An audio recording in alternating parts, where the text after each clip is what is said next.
As I said, the match is between Kayjuro and Pluryl. I have both the streams open already. Both players are live right now. However, I do want to indulge you in some little extra information before we get going, okay? So in the first round, in the winners brackets, Kayjuro beat Poluki 78-78. He won by the time tiebreaker, which means he killed the 78th boss first. I don't know how this match went, but both players ended up being deathless.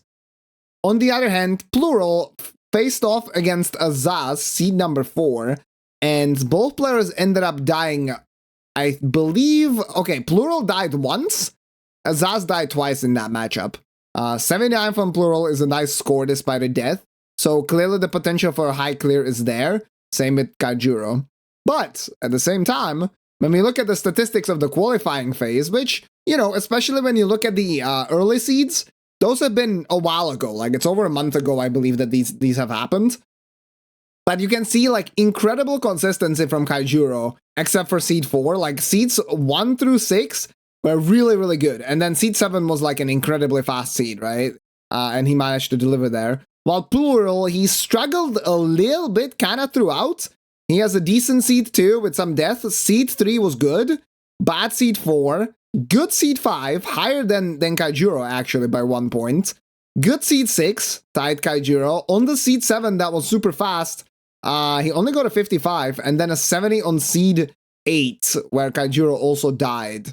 But Kayjuro, at that point, he knew he was going to qualify, so, you know, maybe the focus wasn't there as much. Overall score between these two participants, these two players, is 391 for Kayjuro, 370 for Pluryl. So the advantage is there. Like, it's basically, you know, out of the 5 seeds that are used for qualifying, it's about 4 points on average difference between the two players. The consistency is definitely higher for Kayjuro, but I want to say that the actual peak, you know, is kind of similar to both players, for both players. Like, you see a lot of 77s for Kayjuro, you see 77s for Pluryl as well. And on one of the seeds, he was faster. And on the other seed, you know, the really, really quick one, the 82, he was not able to actually finish it deathless. So that doesn't really tell that much. I think the favorite today should be Kayjuro, but in the end, it will come down to, I think, who can kind of, you know, be deathless today. I think that will be the most important thing. So does it mean you're going to play a little bit slower, a little bit safer to make sure that you do not die against your opponent? Or are you going to try to push the tempo as much as possible, thinking that maybe otherwise you cannot really beat your opponent, right? It's going to be a big question to see what the players actually decide. Yo, what's up, Anya? Good to see you. Hello, Azaz. Welcome in. Hello, Jari. How's it going? So that's the rundown between the two players. Both players now also have access to the starting classes. So I'm going to make sure, I'm going to make sure that I refresh the streams to make sure that we are up to date. And yeah, I'll have a special guest commentator joining me. One that we have seen in the competition as well. One of the better players in the entire lineup.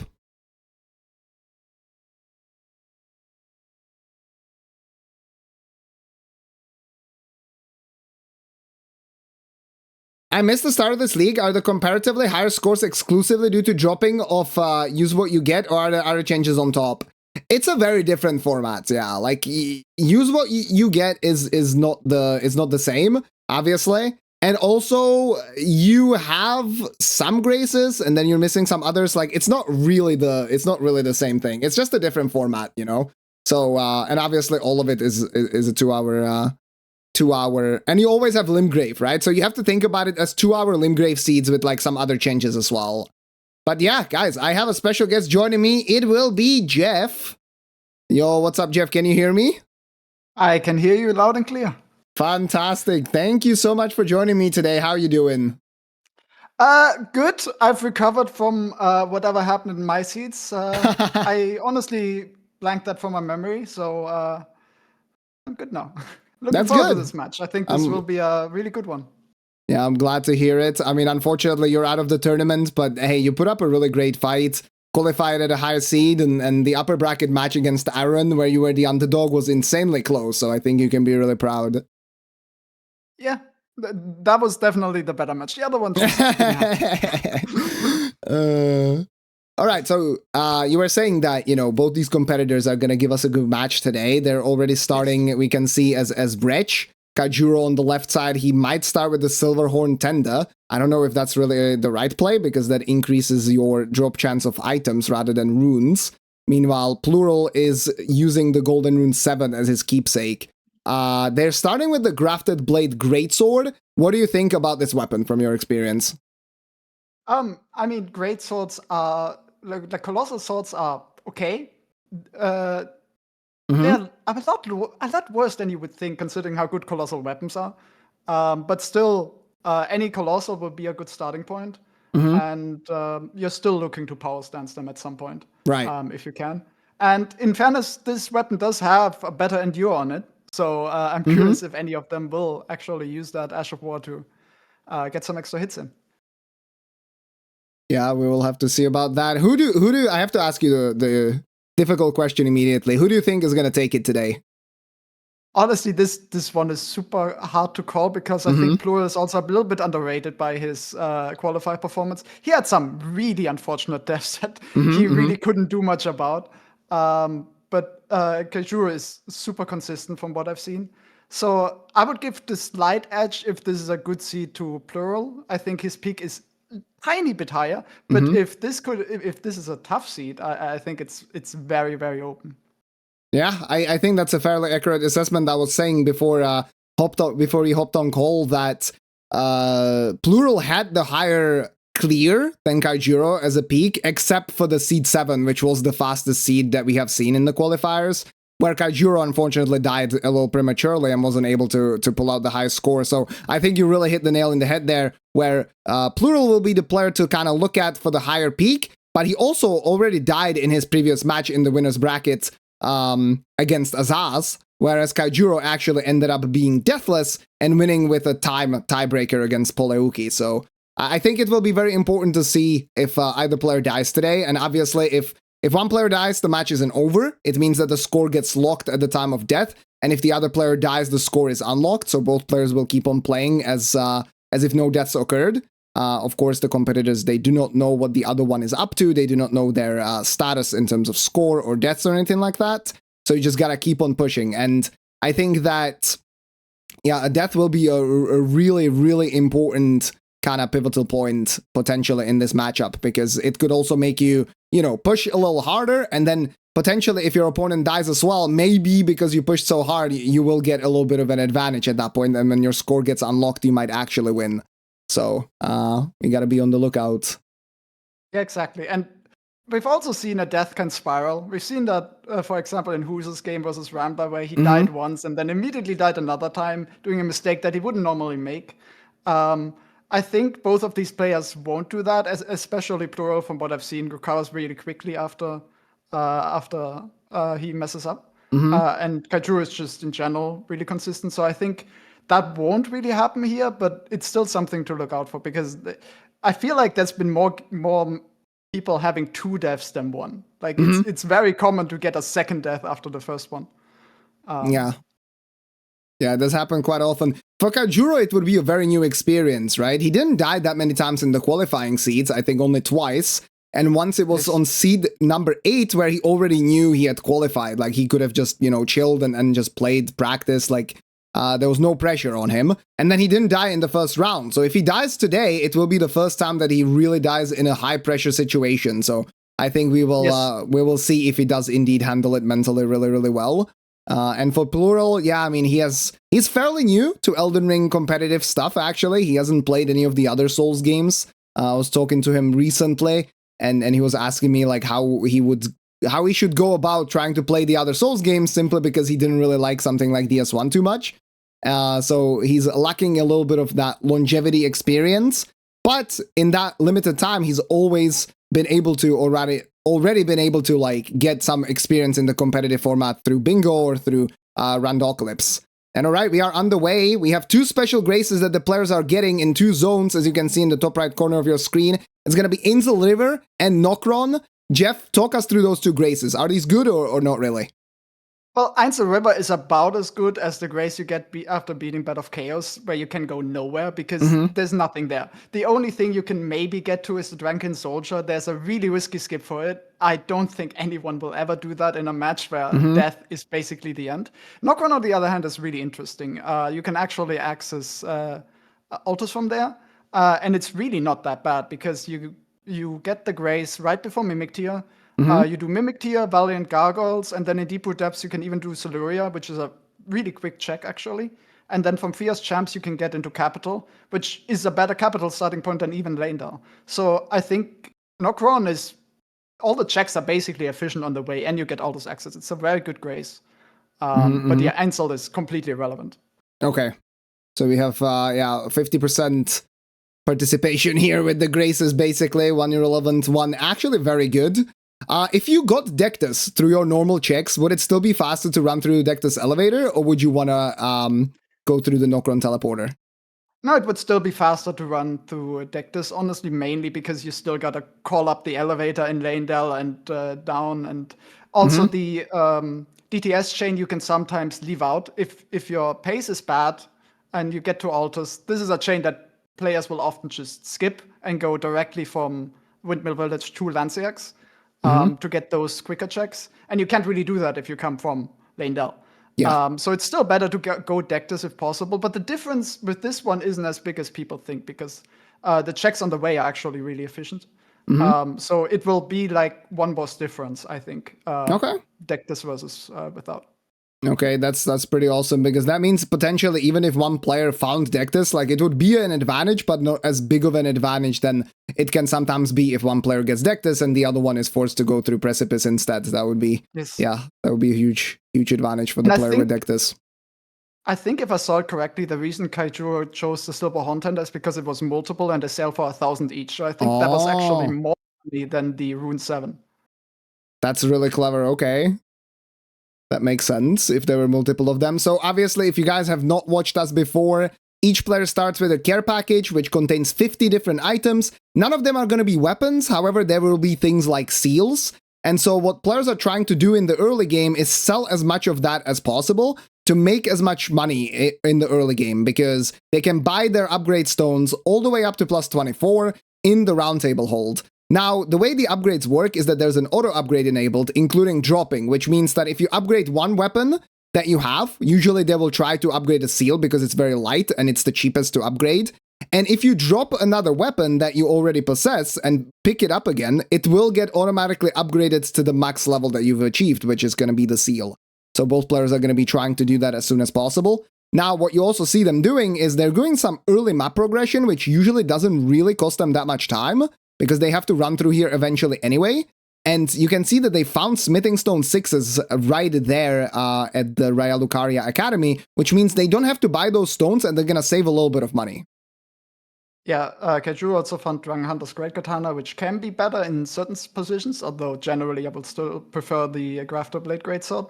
And honestly, I never loot this graveyard. Graveyards are way too dangerous, man, especially this Diurnia one. In the beginning, you can have an assassin in there and you're just dead. The assassin will just throw you off the horse and there's nothing you can do with 20 enemies around you. It's super dangerous, but they got through it safely, so that's good. We don't want another zero death, zero score death. Had already won in the tournament, that's enough. Yeah, I mean, stuff like that can happen. That's the thing. Like, you jump in, you're a little nervous, right? It takes a couple of minutes to kind of get in the groove and start really zooming around and kind of go on a little bit of an autopilot and feel comfortable. And so if you get challenged right at the beginning of the match in the first few minutes, maybe you're a little shaky or shakier than you should be, and then you make some small mistakes. Maybe you're not as much on the lookout for those invisible assassins and stuff like that. Yes. We'll check Roundtable here. Will you check Roundtable? Not right now, it doesn't seem like it. They also both started with the Crimson Ball Bubble tier, which is really nice. Actually, Roundtable has an Ash of War, Frost Ash of War, that's pretty good. But I forgot my train of thought.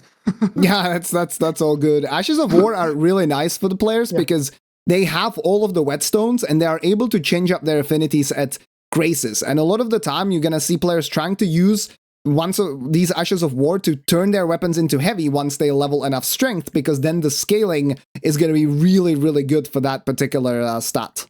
So they can get a bit more damage. Yeah, it was also Hofer Stomp, which can go on anything. So that will very likely actually be used as soon as they find a weapon that it can go on. Yeah, I think the Stomp itself was like... Okay. Yeah, I think the Stomp itself was like 15,000, so they're going to have to make sure that they make enough money to be able to buy it. Yes. All right, and so far we see 1-to-1 routing between both players going for the early Liurnia play. The reason behind this is Liurnia bosses will drop more money, and so you're trying to get as early of an advantage as possible over your opponent by getting the extra money and upgrading sooner than they do, so that you have a higher upgrade level for a little bit longer. However, because both players are going for the same strat, neither one is really going to have an advantage so far. Yes. Kayjuro seems to be a little bit ahead, but not really a big difference. This chain, a lot of people do it. I understand it. It's basically a consistency question, because you can also just do Limgrave and hope for remembrances, but you gotta get lucky with the remembrances. There's a lot of them.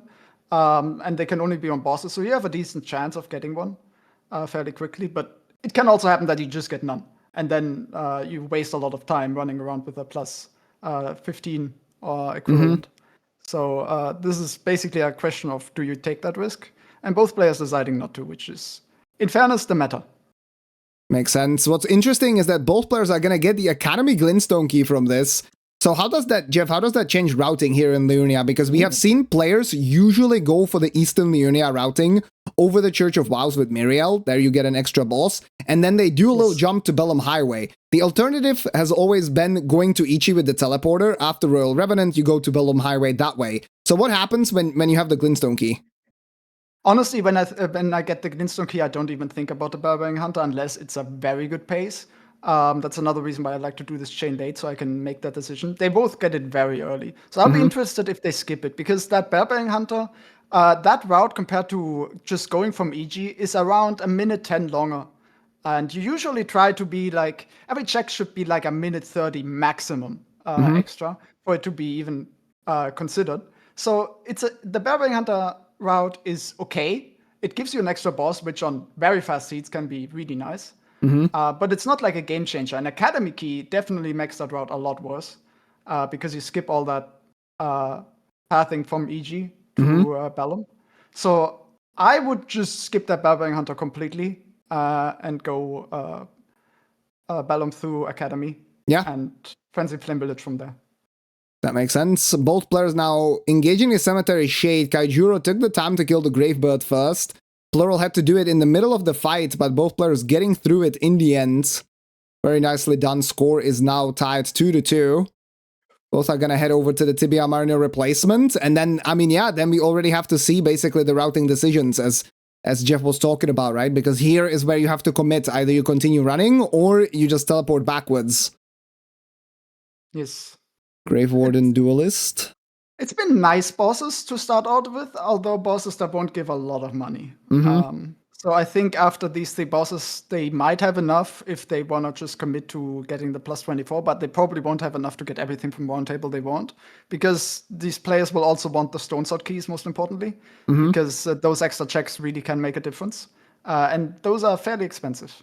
So it's a question of, do you go back now and get the plus 24 now, which can speed things up for the first couple of hours, or do you wait until you have enough money to buy everything? So that will be interesting, as we see both players actually going still the Barbarian Hunter route, which I think is just a matter of comfortability. They both probably practice this route more than the other one, since most cases you won't get Academy Key. Academy Key is actually extremely rare to get, in my experience. So I think they're both just doing what they're comfortable with, which I get, especially if you're beginning the seed with this, you don't want to pivot this early. Yeah, I think that makes a lot of sense. Staying in your comfort zone, what you've practiced might be the best in the end, simply because you're able to kind of turn off your brain and focus on other things that matter, right? Like having clean fights, you know exactly where you're going to go next, you know what kind of money you're looking for, like what amount you roughly need to go to plus 24, and then you just kind of stick to the plan. It's really, really interesting to see both players progressing exactly the same way. Yeah, I still expect Academy Key to be used at least to get to the Bellum Nightscarf. That is still quicker than going from the Mausoleum Grace. And you don't need to do the skip, which can fail. Right. Although it is consistent, it's just a question of human error. Yeah, I mean, sometimes, like, there's also enemies right in front of the drop, right? So if they're chasing you, you might have a little bit of trouble as well. You might have to kill them, wait some time, and yeah, it's not great if that happens. Yeah, I can speak from experience. The less skips, the better. All right, back to roundtable for both players as well at the same time. Kayjuro also buying a rune arc, extra HP. That was a cheap rune arc. Yeah, that was a scam of the merchant right there. He undersold for sure.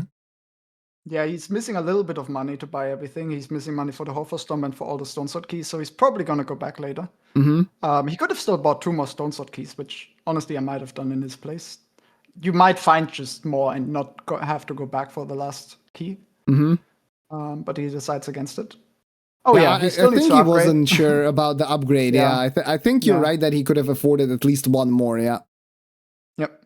But better safe than sorry. You can also sell some stuff potentially, right? That you've accumulated in your inventory, maybe like somber stones that players will not be using because upgrading with smithing stones is way cheaper. Yep.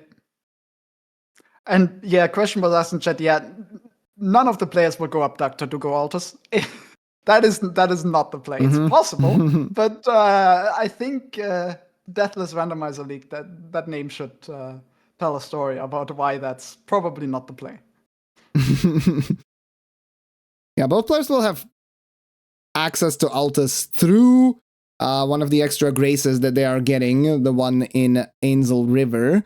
Or they might still find Dectus as well. The main thing with the Academy key is that you can get to the Bellum Highway and Northeastern Liurnia part, which houses at least 3 bosses, much quicker than if you're running around. Like, it saves around 40 seconds or so.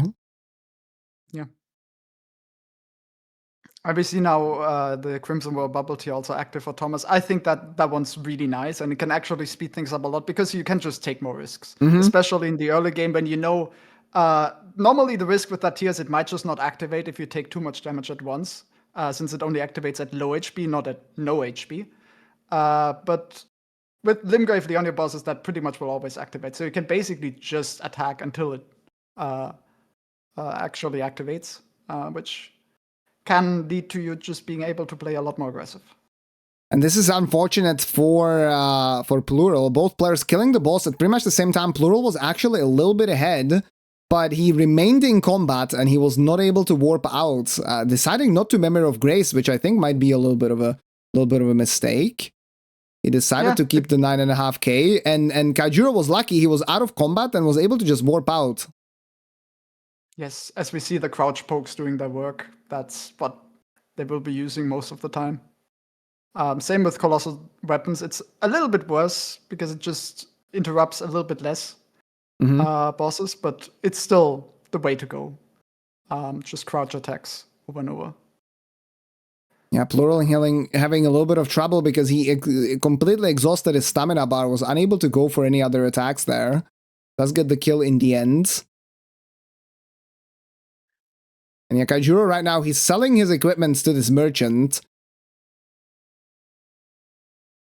I think he saw Alabaster. Yes, he saw Alabaster, which might be a swap. It's probably a swap. It's close. Alabaster is not as good as you might think because the strength of Alabaster lies in its consistency, not 100% in its speed. But you can still get pretty high scores with it. I personally would swap just for the consistency because if I'm half Alabaster, I'm very sure I get at least close to an 80.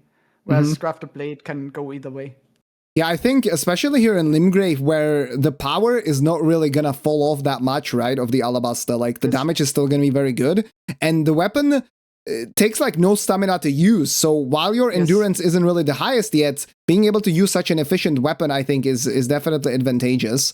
As we will see both players encounter Radagon right now. Kayjuro tanking one of those hits, not really a big deal. Gets a stagger, will be able to finish off the fight here as well.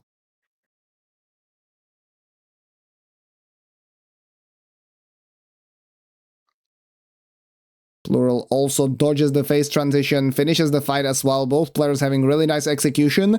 And I've talked about this quite a bit, but you can see here that it's not just all about playing as clean as possible. Sometimes you have to know when you want to trade, right? When you want to play aggressively, especially in these lower skilled areas, where waiting for an extra attack from the boss could be quite detrimental to your time. So you saw both players playing pretty aggressively and actually taking some hits as well. And yes, DRL is the worst nightmare for a no-hit runner. It's basically an all-hit for the first hour. You try to take as much damage as you physically can without dying.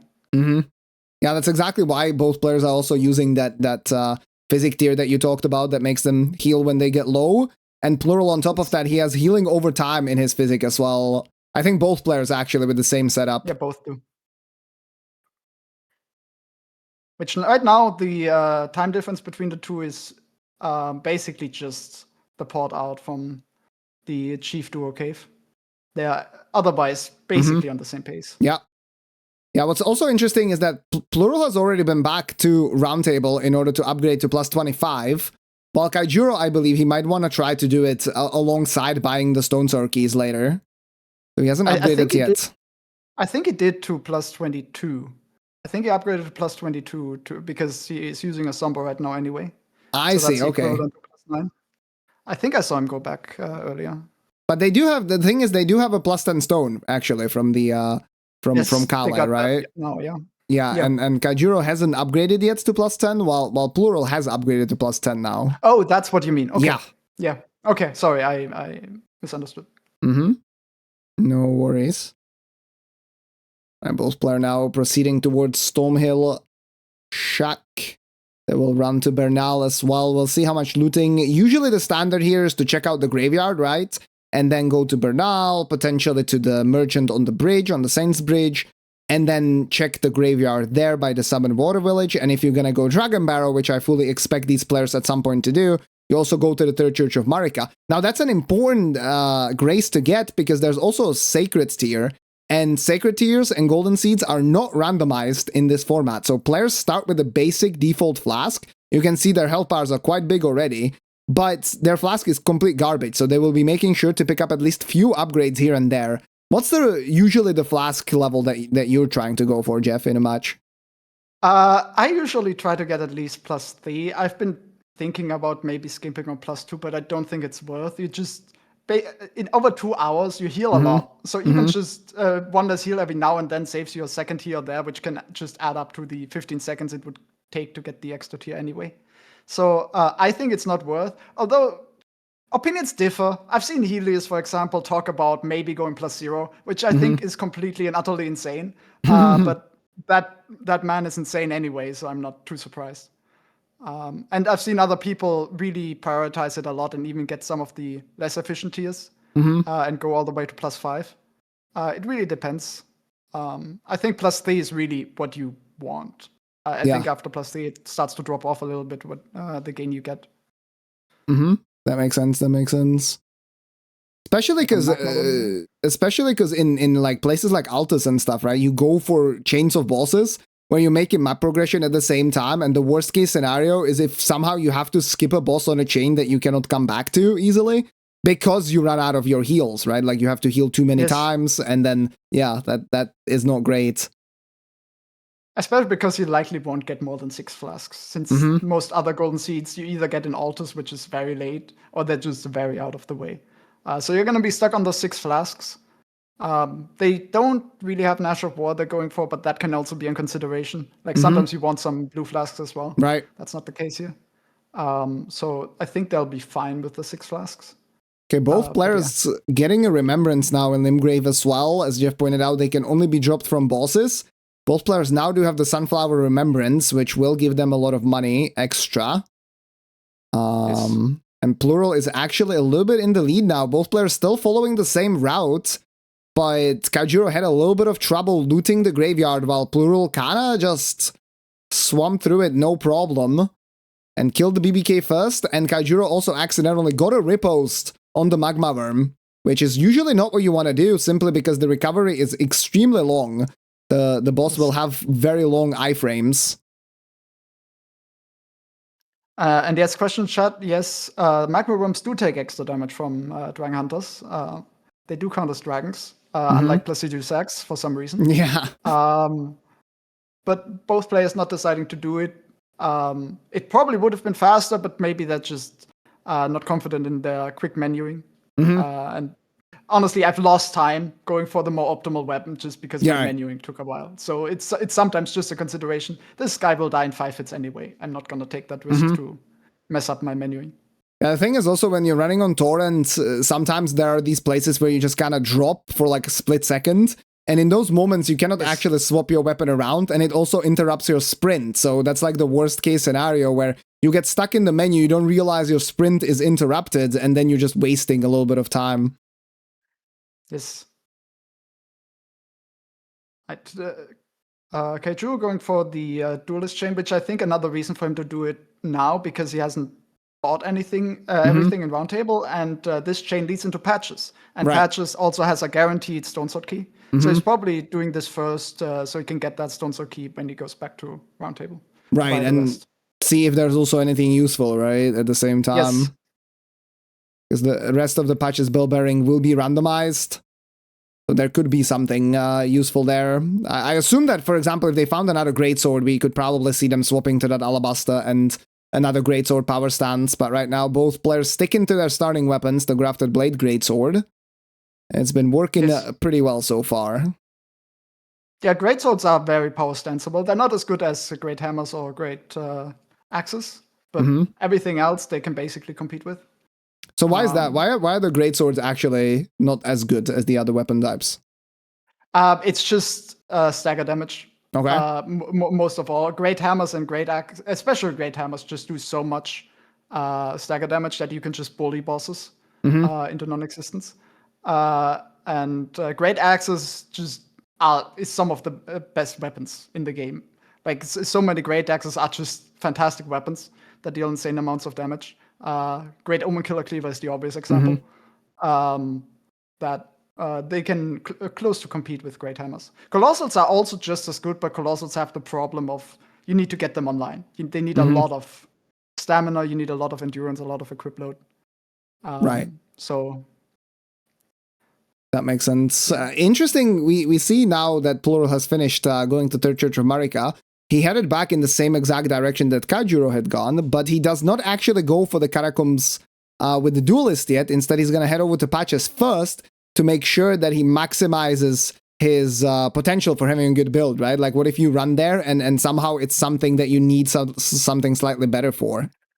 Yes. So just a small optimization. There's also a small optimization that I've seen a bunch of people do of going to Caelid first, the upper part of Caelid at the Rodri balcony, to go to Dragon Barrow and to check that merchant there very early on. Because it's another merchant that you're likely to visit anyway. So a lot of players have started to do that side of Caelid early, just to check that merchant. So I'm curious if they will do that as well. There's a little bit of a risk. I mean, Mad Pumpkin Duo is not the highest skilled enemy in the game, but it will be the highest that they have fought really so far.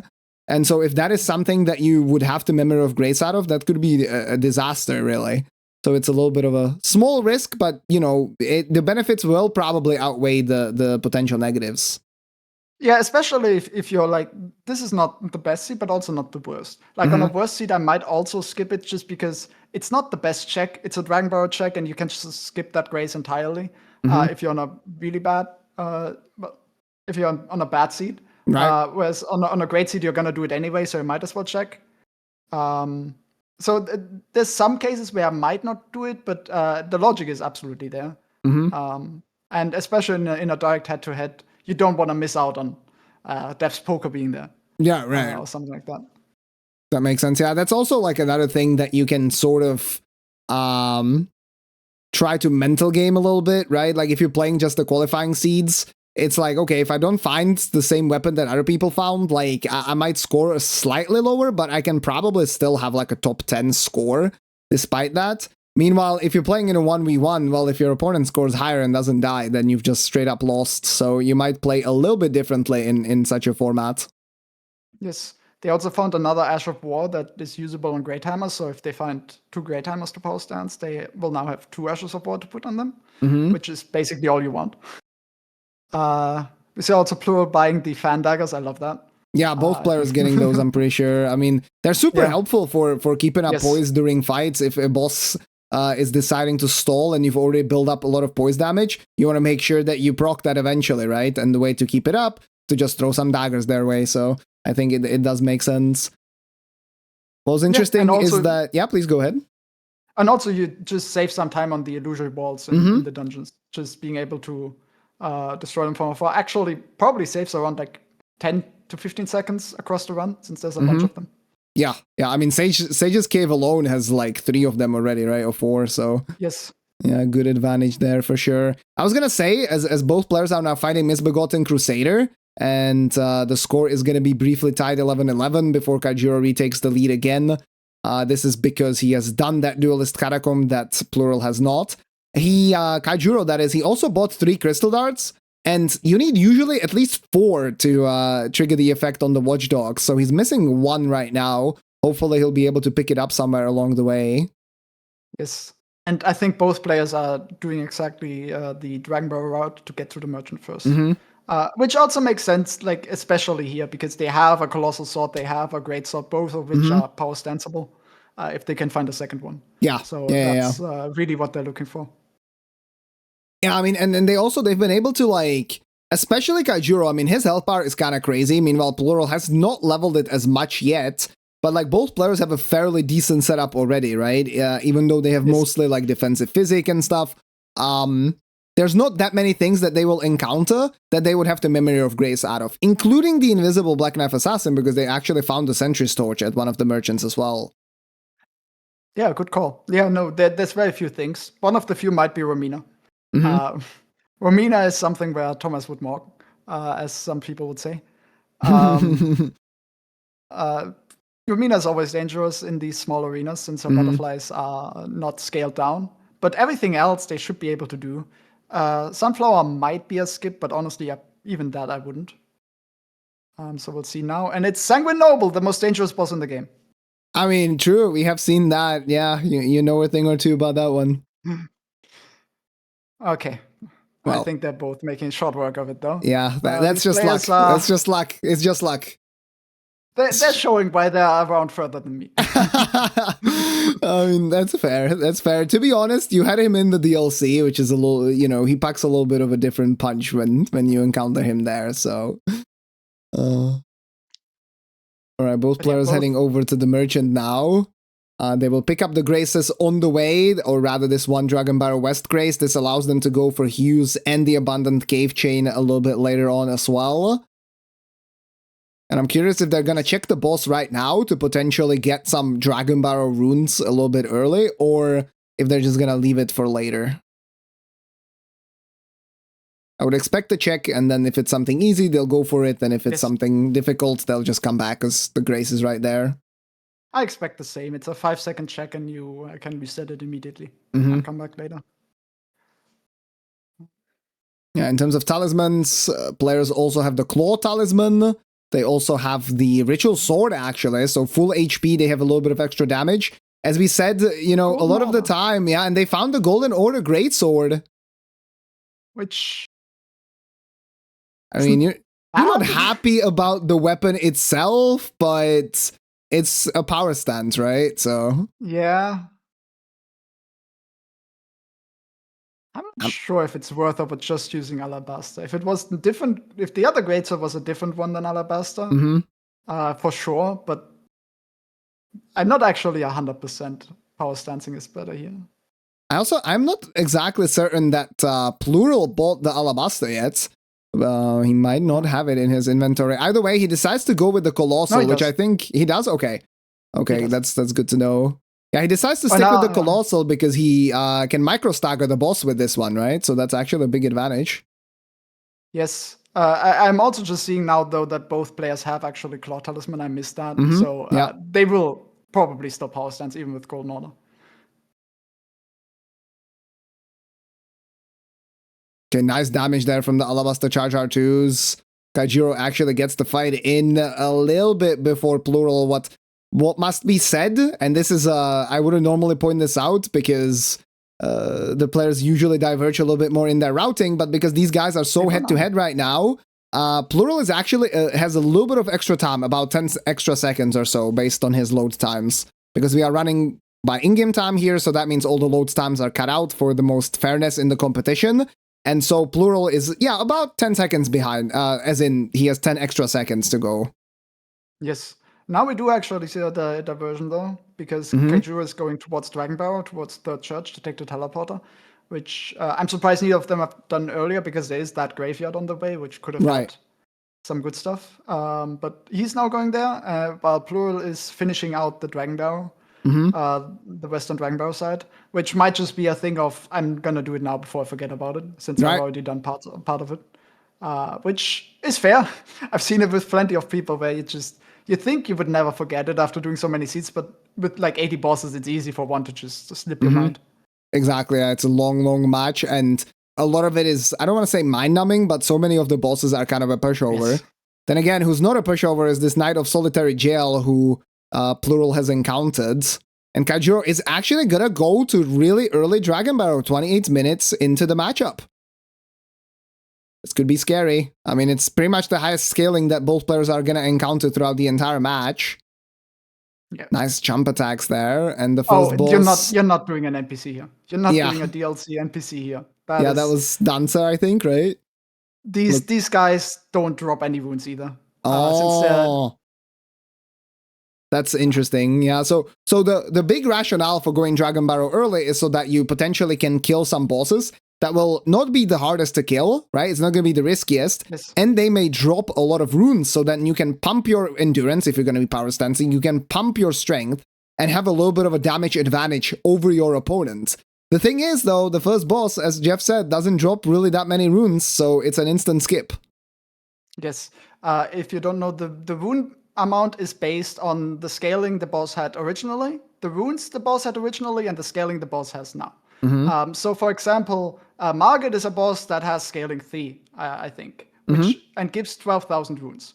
Whereas the Crucible Knight right outside also has scaling 3, but gives like 3,000 runes. So if you have Crucible Knight and Margit in the same place with a higher scaling, Margit is going to give about 4 times as much. It's a bit more of a complicated formula, but roughly thereabout. So you're really looking for the bosses that give a lot of money compared to the bosses around them. So like that's a special remembrance bosses like Godric, Morgoth, or also Margit. Those are the guys you're really looking for. Yeah, let's see what Kayjuro gets here. Still gets 81k. I mean, and gets a remembrance on top of that, right? So he actually makes over 100,000 here from this drop. That's really, really nice. And meanwhile, yeah, we have to shout out Pluryl. He managed to kill that Solitary Jail Knight really, really clean. He got hit once, took like 1/3 of his health because that guy is crazy, but it was never in any danger. And he's now getting through the abandoned cave. Gets firebombed from the side. Luckily, it doesn't take as much damage this time. And yeah, Kayjuro immediately going to 30 strength there. That is a Magma Worm. Mm-hmm. That can drop a decent amount of wounds. It won't be the most. Which one is it? It's just a normal one. So I think that won't be the biggest amount. And Magma Worms are tanky, although jump attack still does good damage. Yeah, this will be interesting to see if Pluryl comes here later. He might have a better build by then, right? So in theory, he might be able to outpace Kayjuro on these specific bosses that Kayjuro is fighting fairly early here. It's really a little bit of a gamble to see if these extra runes will give you enough of an edge that coming here earlier rather than later can, it kind of doesn't make up for. Okay, well, Pluryl, though, he's back at the Third Church of Marika. I think we know where he's going to be heading. Yes. Yeah, he just finished out the Dragon Barrow West chain to get it off his mind. And now he's going to do also Dragon Barrow, which I would be very surprised if he did anything massively different from what Kayjuro did. I think the NPC is always going to be a skip. And does drink his physic. Is he actually going for it? Checks the fact that it is Dancer of Rana, and he's gonna try. Like, he has a good weapon in the sense that the crouch pokes do have good range on this. The damage is not the best. This fire is gonna deal insane amount of damage as well. He has to be very, very careful. I'm surprised he's going for this, but so far it's going well. And Dancer specifically annoying because she input reads like crazy and she keeps on backstepping the entire time. The backstep queen, as we call her. Yeah.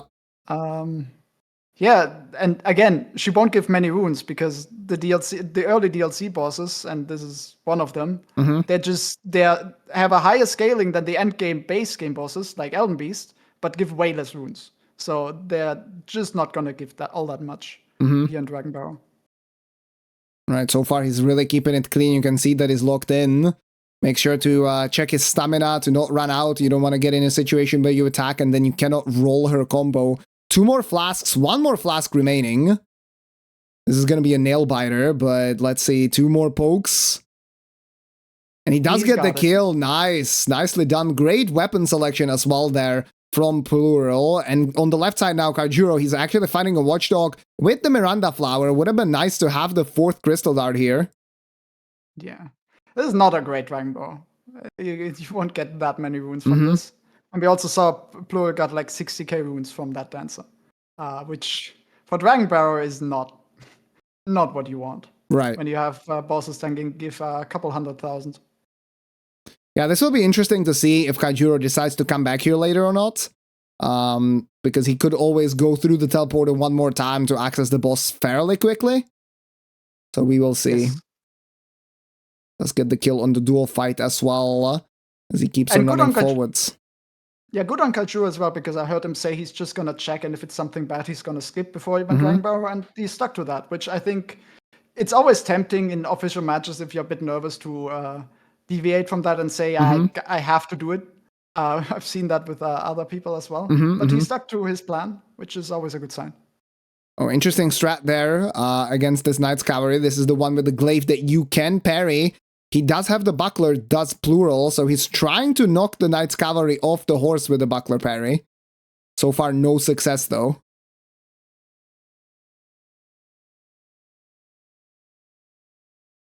As I hear Kayjuro now talking about going weeping, which is another good route to do early, since there's another merchant there and a bunch of items on the way. Yeah, that makes sense. It's so interesting to me that, yeah, both players are basically following fairly similar routing, right? It's not exactly the same, but in principle, it is the same. We've seen plenty of players just kind of get into Limgrave and then blast Limgrave as much as possible, and then kind of go from there, you know? So maybe we'll see like Dragon Barrow at like an hour in, but both players deciding that 30 minutes is the right time. All right, Knight's Cavalry goes down as well. Meanwhile, Frenzied Duelist goes down for Kayjuro, and he does not go to the Limgrave tunnel. Yeah, he's skipping that one. That's interesting. That tunnel isn't the best. One reason people do it is because Kayjuro just had to deal with the enemies around the duelist, since that is Agil. And normally Agil, the first time he's there, as he gets clobbered by the fire giant. That's actually a dangerous fire giant. It is. But yeah, normally there's a bunch of enemies there when Agil first comes in. So you have to fight all these enemy replacements as well as Agil. So people run by that and reload the area so those enemies are gone. That's another reason why people do that tunnel. Skipping the tunnel isn't the worst thing in the world, but it's still a decently quick Limgrave check. Right. So most people still do it.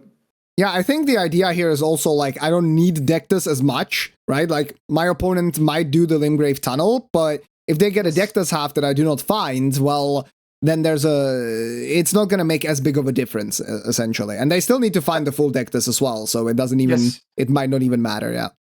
And they get another 4 extra bosses on the way to Altus. So skipping one boss isn't gonna be the worst thing, even if they get a good run. Right. Okay, Black Knife Assassin goes down, replacing the Mad Pumpkin. Now Kayjuro is going to be trying to head over to the Agil Lake South Everjail that normally houses Darreville. And in the meantime, Pluryl still in Dragon Barrow now, 1v1ing this Miranda Flower. You can see that in order to maximize his DPS, he switched to the Alabaster. And if you look at the top left corner of his POV, like, he just keeps on tapping R2s, and it costs no stamina at all. Yes. Pluryl is doing a lot less damage right now, just because he's not power stancing, though. You could really tell on that boss. The power stance did just do more. But Kayjuro just found Great Mace, which is a great hammer. which is the best thing to get to power stance. He just still does need another one, but that's one of them. Yeah, and it has really good scaling in strength as well, as far as I'm aware. Yeah, so it's really, really nice. Yeah. And it's a graveyard that not everyone checks, so I'm curious if Pluryl will. Yeah, that's a great point. Great point. That might be one of those things where you're thinking, okay, maybe my opponent doesn't check this. I could have a little bit of an advantage on the side of Kayjuro. And Pluryl, yeah, he's neither player deciding to go for the Dragon Barrow Cave either, because that one, you cannot check it in the open world. If it's something cursed, then you're just wasting your time. If it's something cursed and you could beat it with better gear, well, now you've just wasted your time, right? So both players just getting the grace, and then really smart routing there from Pluryl. Instead of running out of that cave in order to be able to warp, he uses the start game option that the randomizer provides and goes to the start of the base game, and from there he's going to run over to the Soldier of Godric replacement. I really like that routing. That's really, really smart use of his time there. Yes, absolutely. I'm curious what the Weeping routing is going to be for both these players, because we have seen two different versions of it as well. They will always go to the Earthbore Cave first, but then the question is, do you go from Earthbore directly to the Night Bosses? Or do you go first to the Tombsword Catacomb, use it as a hub, and then sort of run from the tunnel there towards the Night Bosses? The question with that is, I think, I'm pretty sure from what I know that the route to go to the Cemetery Shade Catacomb is faster. But the advantage of going the other way is you get to the Merchant first. Right. And the difference isn't massive. So if you value getting to the Merchant first for those extra couple bosses, I can understand going there. It's not a huge difference. Yeah, it's also easier to, in theory, like, because it's Limgrave, it's very unlikely, but in theory, it's also easier to pivot if you go directly to the Night Bosses, right? Because if the first Night Boss is something cursed, then you just have the Grace already and you can come back a little bit easier. Yes, although in Weeping, there shouldn't be anything they will have trouble with. Right. Oh, he found Lordsworn Greatsword. Yeah, he's really happy about that. He definitely wants to switch from this Golden Order Greatsword that is kind of the bottleneck on his damage a little bit.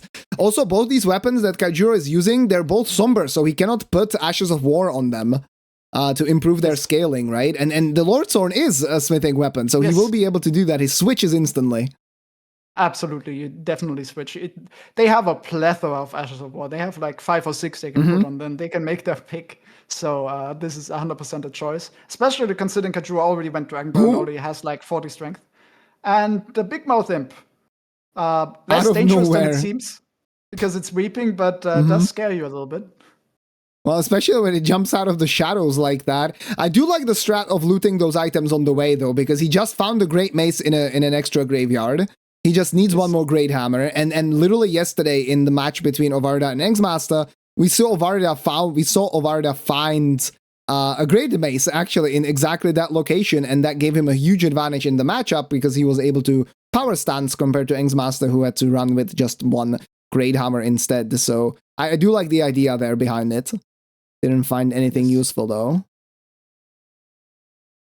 Okay, heavy scaling immediately, heavy affinity. Yeah, and the boss that Kayjuro skipped is just a Deathbird, so that goes down in 2 hits. Yeah, so, honestly, really nice headshot. I think this was still worth. Oh, Radan's Great Rune as well. Yeah. That's actually really nice, because in this format, when you find a Great Rune, it is automatically upgraded, or activated rather. So you can just put it at the Grace, you can activate it for yourself. And both players, I saw at least one Rune Arc. I think that both players have activated it right now. I don't know if they have multiple, because whenever you apply a Great Rune, your Rune Arc gets depleted. Like, you basically lose the proc. You have to pop another one. But that is a huge pickup, because it will give you extra HP, FP, but also stamina, right? So, like, that can be very useful if you're going to end up power stancing later on. It's the only Great Rune that actually directly impacts how much damage you deal, just by you having more stamina. The other ones are just extra safety that you want in Morgoth's. Although Godric's, obviously, I forgot about the stats, also are damage buff. Although oftentimes you reach the damage cap for the stat you care about. But that one's still probably the one you want the most. See, dragons in here are nice. They can fly away. That's the dragons that I like.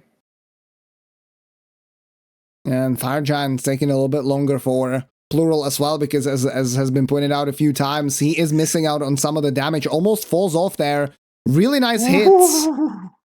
That was really close. I think he wouldn't have died from fall damage there. I think that's still part of the slope downwards. Yeah. So it doesn't die there, but it will still cost like 10 seconds. At the release, yeah. And he did get a little unlucky because Fire Giant also rolled away in the opposite direction of where he needed to go after the fight. So a little bit of extra running there as well.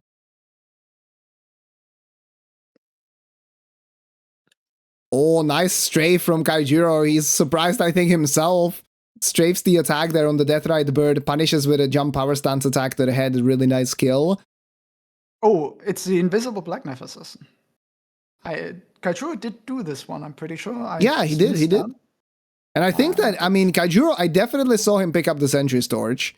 Okay, now Pluryl also puts it on his on his back. That's why I didn't see an invisible Black Knife Assassin, because it was visible. Yeah, exactly.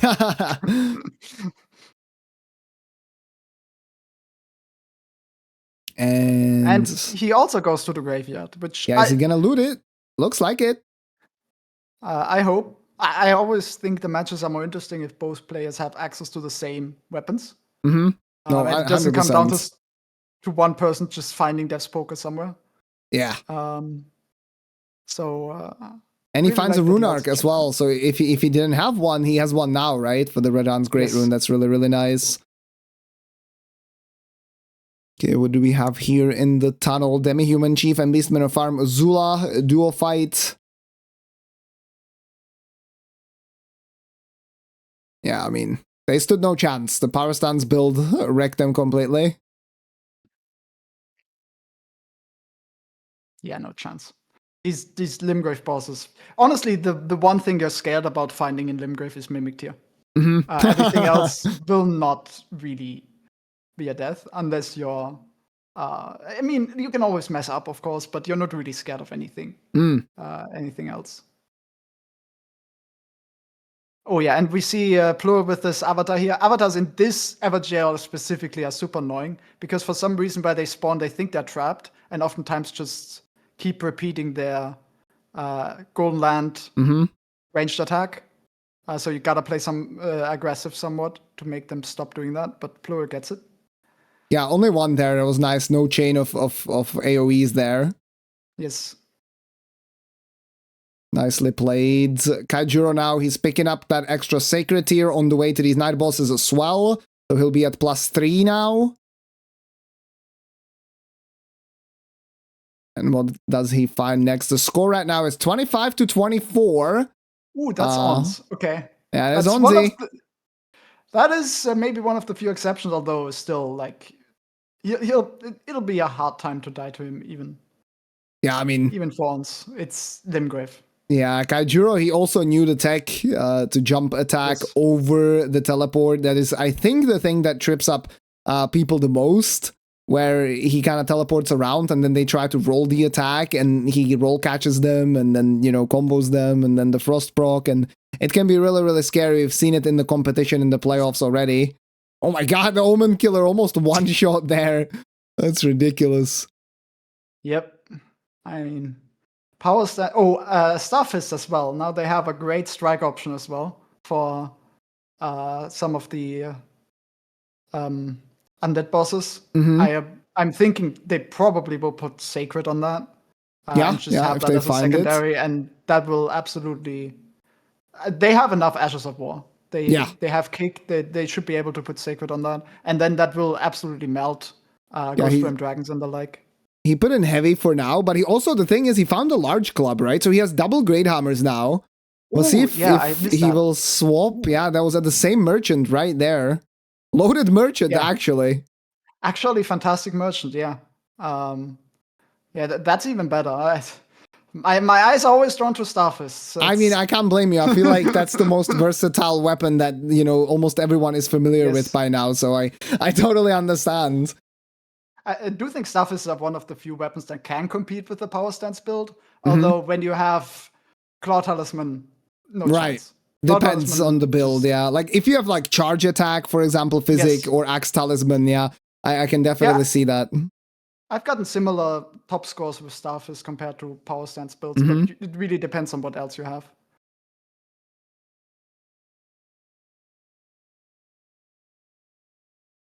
Oh, Pluryl missing a few attacks here on the Deathrite Bird. He switched to his Great Mace. Does get the kill in the end. Didn't really waste that much time. Score now 28 to 26. It should be 25. 28 to 20. Oh. Does he? Oh, he needs to warp. What's happening? Okay. I'm pretty sure it would have been safe. That Spirit Spring actually has a massive range of where it allows you to land on top. I was very surprised when I saw that in a different competitor's seed. But I totally understand playing it safe. Yeah, I totally get it as well. It's absolutely the right call still. I'm pretty sure I would have also just warped away, like 100%. Yeah. A little unfortunate. I mean, sometimes this happens. You don't really, as you're running off for the skip, you do not really estimate where the edge is.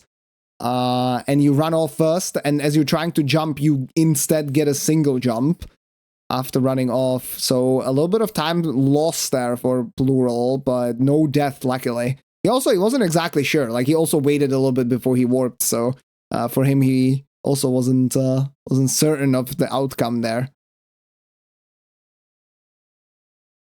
But nicely done. Avoided the death. I'd rather take the time loss than a death, because the death could just completely... I mean, the death is gonna be, locked score and you lose the time anyway. So, like, I just rather not take the chance.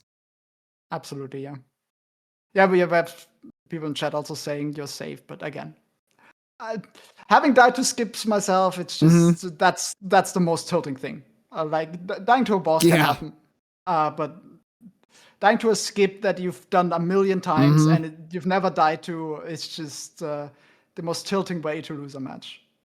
You really don't want to avoid that. Yeah, I get that. Yeah, Pluryl a little bit behind now. He's missing. He is missing that Duelist Catacomb. He hasn't done that one, and he's also a little bit behind here now on the Limgrave progression, but that is mostly because he did do that Limgrave tunnel, which Kayjuro skipped. And he also went for the Dragon Barrel West.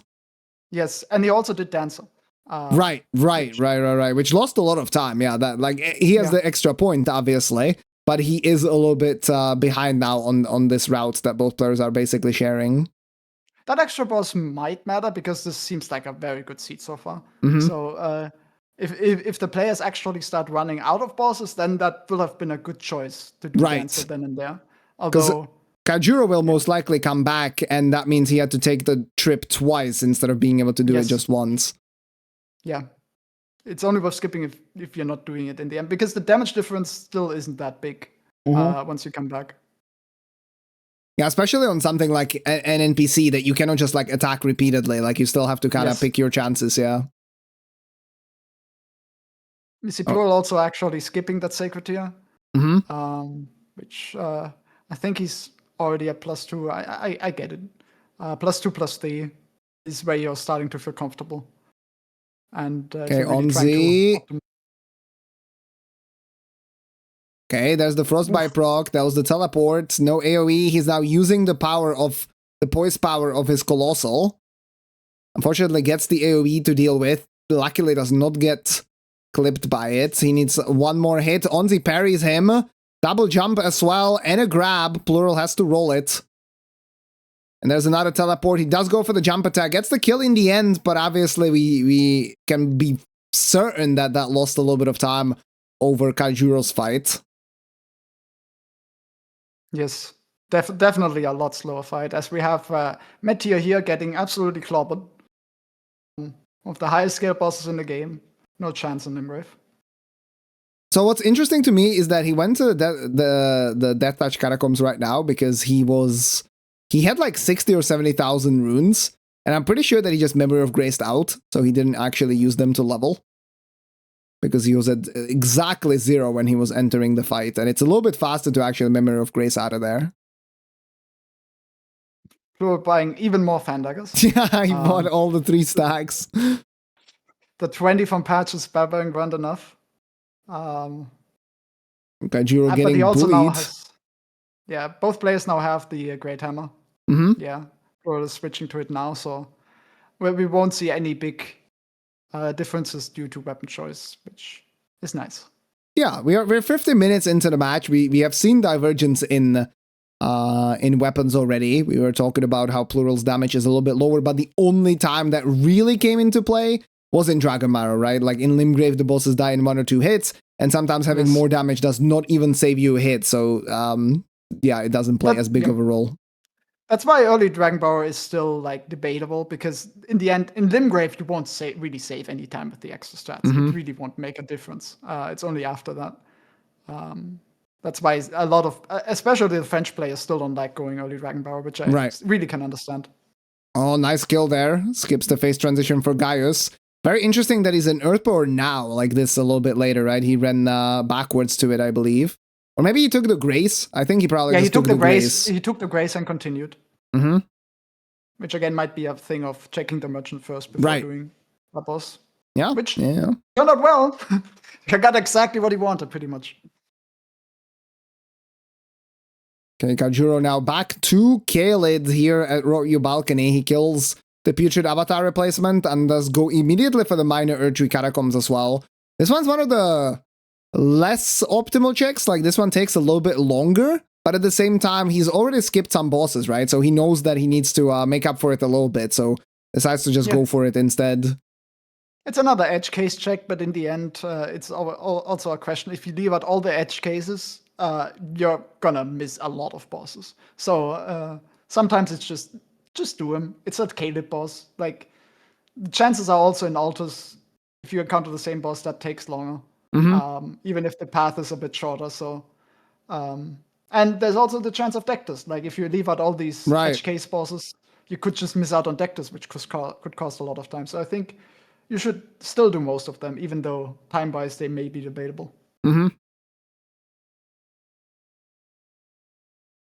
Alright, Pluryl will also find a Geel with the double Great Mace. Tries to go. Gets a really nice timely hit. Nicely timed headshot, rather. Oh, Geel, no chance. That was really sexy. That was really good. Finds another Great Rune as well. So, someone in chat saying that he might have forgotten. Well, if he forgot, he remembers now. Now he's also leveling, so he might put it in, yeah. Yes. Now he's doing it. Now he'll have to find an opportune moment to pop a rune arc. Probably, yeah, right after this Evergel. I mean, you kill the boss, you're waiting to be warped out. That's the perfect time. Yeah. There's been some differences in people doing the Evergel or the K first. It's honestly not a big difference. But especially in a case like this, when they want to use the extra time, you definitely go Evergel first. Yeah, I agree. Okay, Kayjuro finishing that part, now heading over as well to the Hughes Everjail. He will be facing the Solitary Jail Knight. We'll see how he handles that boss. Yes. You saw Pluryl still do it with the Grafted Blade Greatsword. So will be interesting to see, like, if you can get the power, the jump attack, power stance attacks off, they're still great, but on NPCs it takes a lot of skill to do that. Yeah. And a lot of luck. Okay, now on the right side, you can also see Pluryl was double checking that he hasn't forgotten anything. Both players can simply pop out their overlay and see the list of bosses and the ones that they have killed. But oh my god, look at this power stance crouch attack spam from Kayjuro. Gets like 60% of the boss dead before he even has a chance to fight back.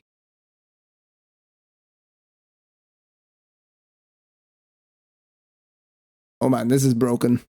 This is broken. Oh my god, such a time save. Wow. That was nice. Yeah, that's just simply a little unfortunate for Pluryl that you know, such a high-skilled boss, or rather, by default, very strong boss ended up being in this area that he went to fairly early, so his build just wasn't up to speed just yet. Yes. And also chat is saying Everjail first is faster even with the wait. The issue with Everjail first is that enemies can still be aggro after you beat the boss in the cave. And then you either have to morgue or you have to take the wisp, and then it's slower. Mhm. So it's really not a big difference, and both Yeah, I players mean, deciding to do it that way is fine. I'm with Hyperion. I always do Evergel first. I think it's the better Yeah. strat, but I at the same agree. time, it really is not a big difference. Yeah. And we see, yeah, we have to take the threat now as well. That is a little bit of a time loss, but I mean, in the end, he had to pop the rune arc, so it worked out actually perfectly. And now he's gonna go over to the Murkwater Catacombs, so he's finishing up the last Limgrave thing that I believe he has left. And we'll see where he decides to go from there. Is it going to be the same routing with the upper Kaled, or is it going to be lower Kaled instead? Is it going to be Liurnia? Players now have a lot of options.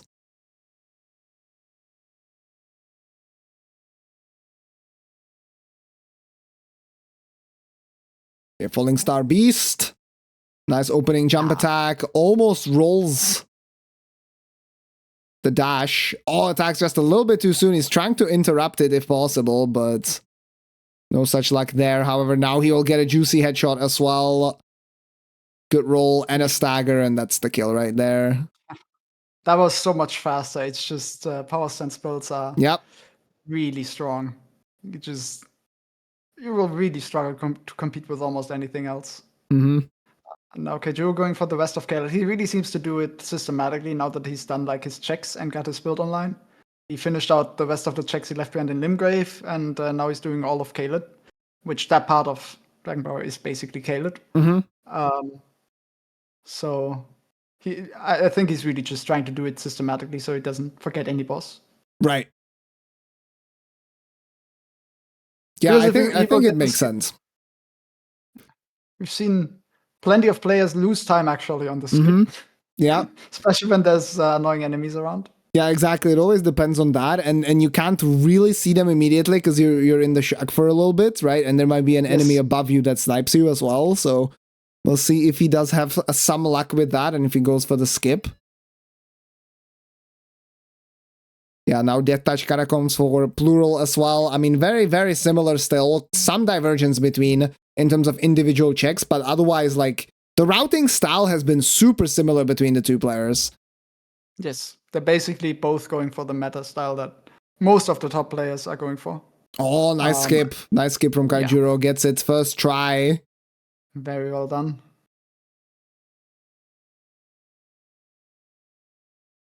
Now have a difference of 2 points.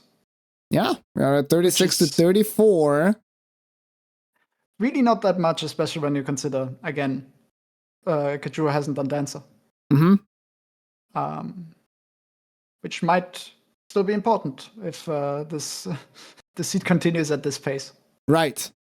Yeah, I mean, the one conclusive thing we can say is that Pluryl did lose time on that skip. He did have to run back. Yes. So he lost like maybe 15 to 20 seconds there, which might or might not play a difference. It might be a big deal if, you know, he cannot finish a boss in the last 15 seconds. That would be really, really unfortunate. But it might also just not really play a role. Yes. We will definitely also see now the pace pick up even more because Kaled is extremely good in terms of boss density. These bosses are basically 30 seconds of running time between them, some even less. So these next couple bosses will... Players always talk about pace. Most of the time what they mean is one boss per minute 30 to get to 80 bosses. And I think Kayjuro will come very close to getting to that after the Kaled chain. As long as there's nothing cursed.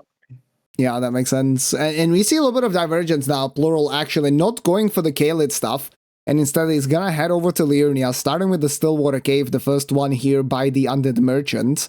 Not Undead Merchant, that's in Dark Souls 1. By the, just Merchant. Just Merchant. Nomadic Merchants, that's what they are. Ghostflame Dragon, alright. Well, I mean, these strike weapons...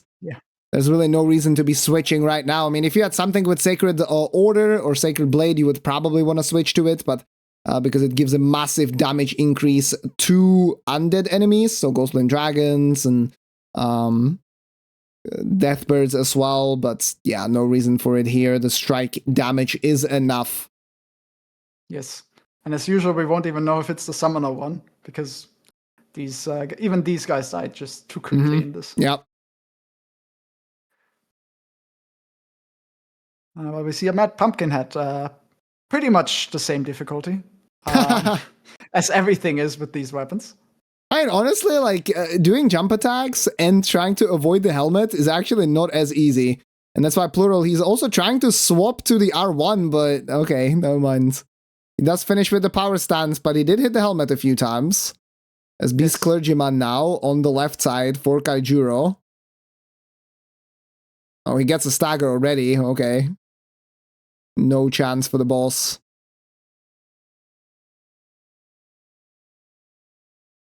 I think it will take a while before we have actual boss fights again. For now, it will just be clobbering. Yeah.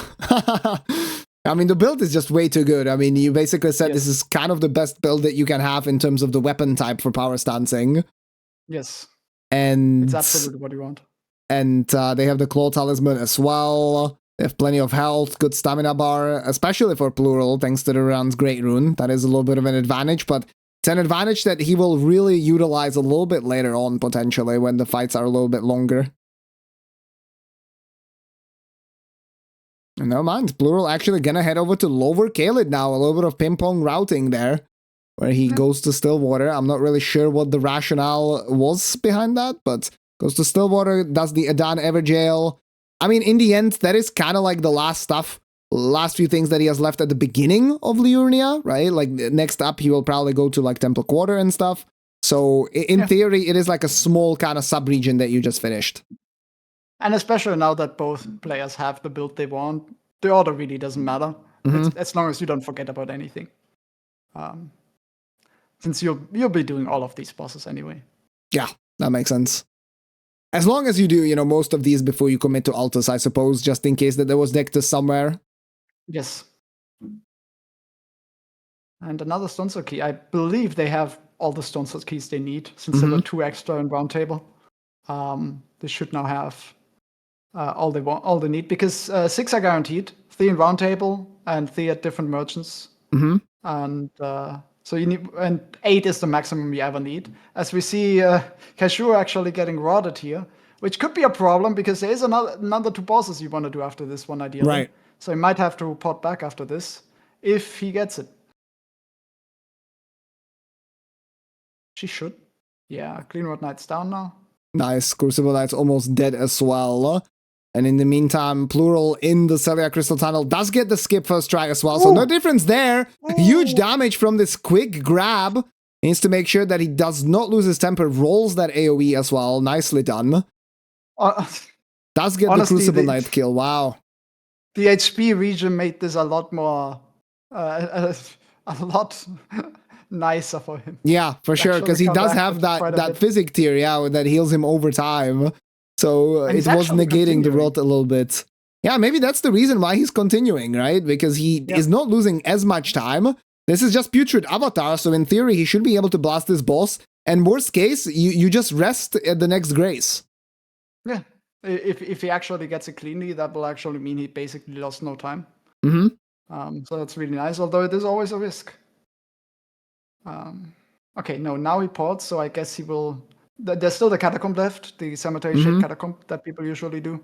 I suppose he will either come for later, or he might just not do it, because it's another one of these edge case checks. Although this one is a little bit more efficient than the other ones we talked about. Yeah, that is correct. That's why I'm a little surprised, but... I mean, he's also playing with the knowledge in mind that he does have Angel River, right? So he's planning a little bit of extra time for that part as well, for the few bosses there. Yeah, and admittedly, that Catacomb is actually dangerous, because the spot where the lever is, there's some enemies around, and they can trap you in that little cubby. I've seen that happen before multiple times, and that can be dangerous. So it's not completely without reason, although most players still do it. Oh, Ghost Flame Dragon going into the same corner. Now flying away. Oh, he does get stuck in the arena. Luckily, he doesn't actually fly to the top of it. That was very, very fortunate there. Ghost Flame Dragons thankfully also don't fly as high as the other ones. So there's a little bit less risk here. And the AoE now happening. Pluryl running away from it. Does get clipped by the outer part. Definitely a little bit of a slower fight here on the Ghost Flame Dragon. Does get it down in the end, though. As we have also... Yeah, go ahead. Kayjuro found a Deathless half. So that's one of them. Mm-hmm. Again, it's not a huge deal in the seed since we have Knock-on, but it can still be a difference of a boss, which can make... Lots of games where actually came down to not just boss count, but actually who got the last boss first. Right. Which is the tiebreaker in that case. If both players end with the same amount of deaths and same amount of bosses, it comes down to who killed the last boss first. Mm-hmm. That one extra boss you get with Deathless actually can make a huge difference in these players, as we have seen. Yeah, especially because right now both players have been playing really, really clean, and the difference between them is probably just a few seconds, right? So saving like a minute or having an extra boss, I mean, that's a big deal. However, he did get it at a place that Pluryl is also going to check, so there's basically no chance for that half to not be discovered by his opponent, by Pluryl. I think this one will definitely be found by both.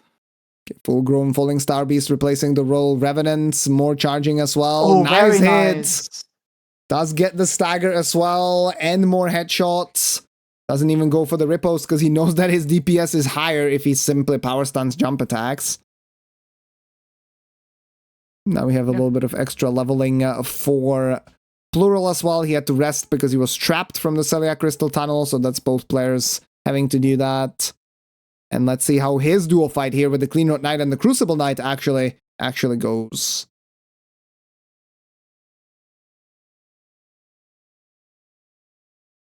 Meanwhile, on the left side, we are heading over to Smaragd. That's the highest scaled boss here in Liurnia.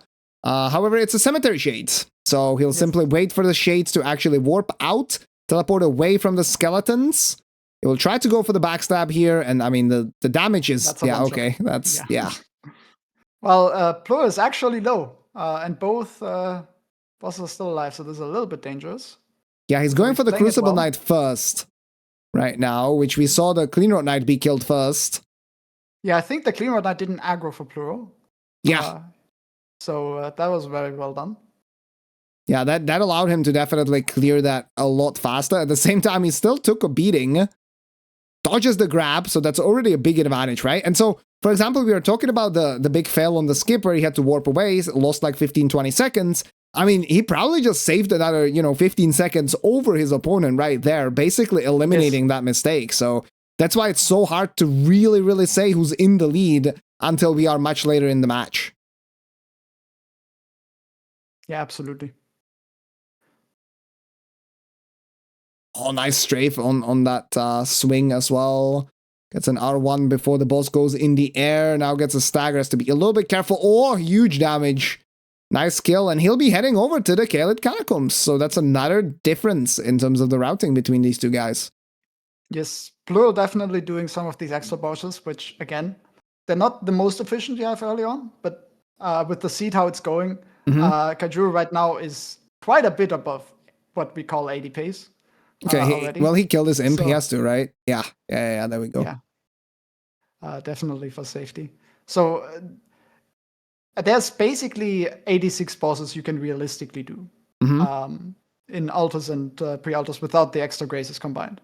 Okay. Now with Knock-on, you get some extra bosses in addition. But we could see them running out. If Kayjuro skips a few more bosses, then at the end, he'll have to do some really inefficient tracks. Yeah, it's always a little bit of a risk. You can never really be certain how the rest of the seed is gonna go. Like, you might be on a good pace now, and then in Altus you have some cursed bosses that take a long time. You might have a situation where the enemies around the boss are annoying, as for example you can see at the Deathbird in Altus, and so you might waste a bunch of time there. So you never know exactly, and you basically only really know if your decision was correct after the seed is done. Yeah, that's the nature of a randomizer. There's always going to be an RNG element where you can't plan. So you're basically always playing the percentages of what is more likely to happen. But sometimes that can just bite you. Well, we see the Beastmen get absolutely destroyed by one jump attack in Kaled. This isn't Limgrave scaling, to be clear. But it doesn't matter. It looks like Limgrave scaling. It sure does. He's trying to Memory of Grace out. Yeah, cannot do it, unfortunately. Gets interrupted by the monkeys. I think at that point he should have just taken the thread, but didn't realize in the moment. And now we have Ralva on the left side, hitting Kayjuro on the opening, but now, oh, really nice jump attack there over the AoE of the ground. Gets a stagger already as well. Wow. Oh, he's going for the good skip. Yeah, yes, he's going for the skip that we saw you also pull off. Let's see if he gets it. Skip. It's my favorite skip in the game, even though it's very niche and only useful in very specific situations. But he's doing it a little bit differently than me, but very nice. Yeah, very he takes a beating. Torrent almost dies, but that was all nice and controlled. Definitely there's been some development in the skip because it was already known like during Season 1 and some players were going for that, but there was this like different place that players jumped to on the cliff and that sometimes made you slip and that's what made it really, really scary. So I love to see the fact that people have kind of reiterated that skip a little bit and made it safer and consistent. Doesn't save that much time, to be honest. Saves a couple of seconds over running around, so it's not the biggest deal, but I mean, at this level of competition, yeah, every single advantage that you can take, you wanna grab it. Yeah, you can make the argument it's not worth for the couple of seconds to risk a death, but in the end, there's like 6 or 7 of those skips, and those together do give you an extra boss. And as we saw, the games have come down often to the same score, so this can make a difference. All right, nice kill on the Bloodhound Knight. As Pluryl also clears out the Cuckoo's Everjail. That's the Bull's replacement that he fought there. Now going to be heading over to the Cemetery Shade. And then directly into the cave afterwards. 52 strength now for Kayjuro. That's a lot of money that he's been able to accumulate in these 50 bosses that he has bested. Yeah. Alongside his health bar. And he doesn't even have the Great Rune. That's crazy. That is a lot of health. It's another advantage of the power stance builders as well. Normally 54 strength is the soft cap, since two-handing gets you to 80, which after that strength scaling really falls off. But since you're not two-handing, you can level until 80 and still get benefits. So they will not stop leveling strength until the end of the match. They will not even have to think about it. Academy Crystal Cave. I don't think it posed any danger. Sometimes this can be a little scary, as we see, for example, the Lightning Ball here. I've seen, for example, DRC Sorcerers show up. And because the cave is quite dark, it might be a little unexpected, as we also see on the left side, Elamar replacing the Bell-Bearing Hunter at Miriel. That's pretty funny. And, oh, interestingly enough, what we see from Kayjuro is he's actually going over to this skip to get to Northeastern Leonia. So would you say that this is a mistake, considering he has the Academy Crystal Key? Not particularly. I think the time is about the same from here to do the chain of Frenzy Flame Village versus taking the Porter. Again, I think it wouldn't have been worth to do the Barbarian Hunter in the first place. I think that was the right call. But if you're there anyway, I don't think this is bad to do. It might be slightly slower, but the difference isn't big because you are quicker at the Avatar. You don't have to go back from the Grace up at the Frenzied Village. So you save a bit of time there. And you can't just skip this Grace together, although he won't. Oh, he will. Okay. Yeah, he actually does. Since you can just do the Bellum. Normally you get this to pivot to the Bellum Knight's Cave later. But you don't need to do that since you have Academy Key. So you save a bit of time here as well. So the timing difference isn't huge. Yeah, okay, that's fair. He finds Smaragd here replacing the Urchi Avatar. Bunch of enemies around as well. He makes sure to run to the side to not aggro them. As we see on the other sides, Pluryl progressing towards the Urchi Avatar replacement. Gets blocked by a squirrel. He's actually, slightly unoptimal routing there. In terms of pathing, he could have gone a little bit more to the right, but not really the biggest deal. Super quick kill on Smaragd as well. No chance for any shenanigans there. Meanwhile, we see Ralva be up to a lot of shenanigans, actually, hitting Pluryl a couple of times. Let's see if Pluryl can get this stagger right now. That's important. He does. Nicely done. We'll be able to finish up the fight as well. And yeah, he's going to lose a little bit of time because he doesn't go for that skip that we saw Kayjuro go for. Instead, he's going to go for this drop that saves some time as well, but not as much. Oh, he's actually... Oh my god, the way he's doing this is a little scuffed. I don't like this at all. Is he fine? Yeah, he is, but... There's like a rock a little lower that you can land on the right side.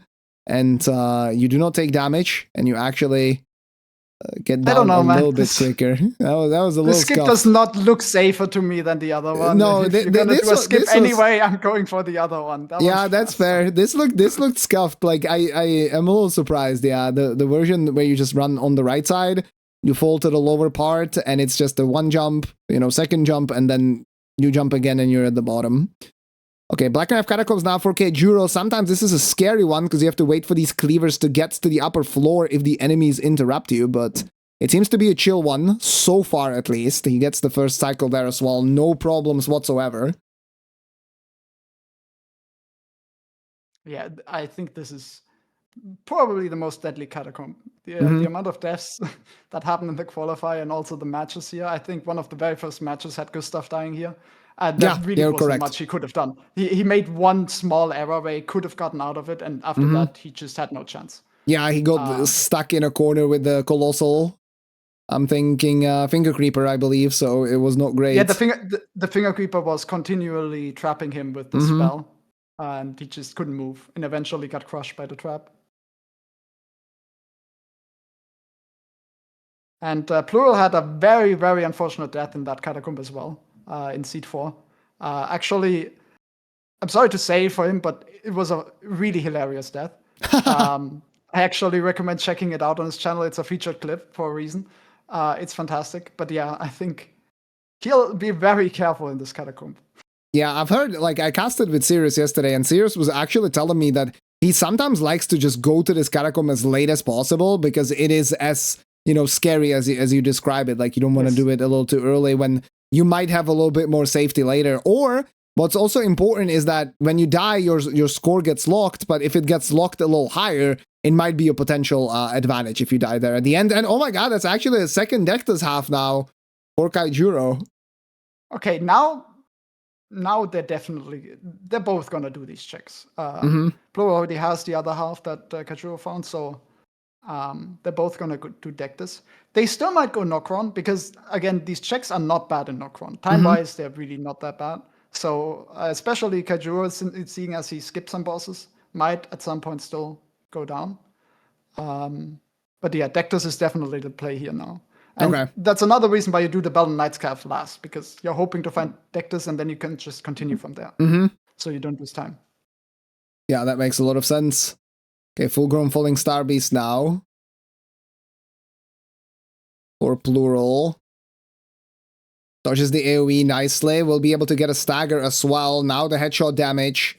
Kind of on par with Kayjuro. Really nicely done. Both players having no problems with this particular fight. And now back to Church of Vows as well. Yeah, these are both on insane pace. Thomas has now also reached what players call 80 pace. And Kayjuro is far beyond it. So I would be surprised, aside from deaths, that we wouldn't see 80 scores here. They are very well on pace, especially because Altus is very efficient in terms of bosses as well. Yeah, extra Sacred Tier. Yeah. Extra Sacred Tier for Kayjuro as well. Diverges in the route a little, just tiny bit, loses a few seconds in order to get a +4 flask. I think, honestly, probably worth it, especially on this pace. And yeah, I mean, when you talk about how fast this pace is, I mean, it just makes me think of the fact that he skipped a couple of these, efficient bosses. Yes. If he really does run out of the efficient checks to do, I'm very curious about his late game routing. That's the thing, right? Like right now, I think we can probably say that Kayjuro is in a little bit of a lead. It's not a huge lead. I think he has sort of played a little bit cleaner in some of the fights, and for some of them, he also had slightly better equipment at the time before the builds, equalized. but Yes. it might come back to bite him, the fact that he skipped some of the bosses a little bit later on, and Pluryl was able to kind of knock them out in the earlier part of the match. So it's really, really hard to say how this is going to play out. Yeah. When you get, Altus has around 18 bosses, and that would get Kayjuro only, I say only, to 73. But he's gonna finish with these 18 bosses way earlier than 2 hours. So he'll definitely have to come back for some of the ones he skipped. Yeah, I mean, this is like we are in Altus at 117. That is kind of crazy, right? That's about like 8 minutes before you usually want to try to enter Altus. What is this skip that? Yeah, this is slightly different routing. He's trying to get a little bit quicker to the avatar, but he does not get a momentum jump there. He just jumps neutrally. And he's gonna try to climb up this statue now as well. And this way you can jump directly, on this pillar, and then from the pillar you can jump to this rock and get directly to the avatar. Yeah, honestly, he messed it up a little bit in the beginning, but it honestly makes sense. Since you don't need the grace for the Bellum Knight Scarf, this is the faster way. I've never seen it actually in DRL. I know that skip only from Bingo. Nice knowledge of maybe not so commonly known tech in this competition. Yeah, just using the knowledge that he's acquired from elsewhere. I was talking about his other Bingo past. And we were talking about Avatar. I mean, Scadutree Avatar, nice kill there on the second phase from Kayjuro. He's popping off from that one. Interrupts the dash.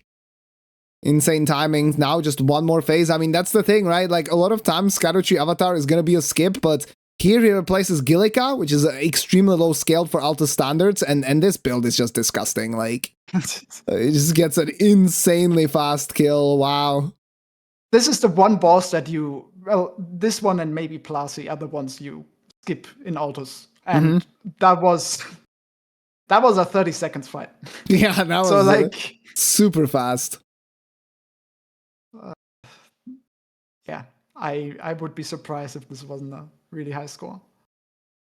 As we see the Tibia now coming up. And meanwhile, Pluryl is going through the dreaded catacomb. Oh, Lanciax lands into some ruins. At the Tibia Mariner replacement. It's a little bit unfortunate. Gonna have to wait for the dragon to come towards him. Meanwhile, Pluryl also able to get the one cycle there in the Black Nef Catacomb. Very nice. Love to see that the RNG are well done, and the RNG of the enemies also being equal for both competitors. Okay, finally, some first attacks on Lanciax. Nice headshot there. This will be a little bit annoying with the geometry around. Yeah, he bounces off the wall twice, has to dodge the AoE. Bat tries to get involved, gets blasted immediately. Another Bat takes his place, gets blasted by Kayjuro this time. As Lanciax is down to about a fourth. Still a nice arena for Lanciax than the vanilla arena. Yeah, it's honestly true. No slope, no random lightning. All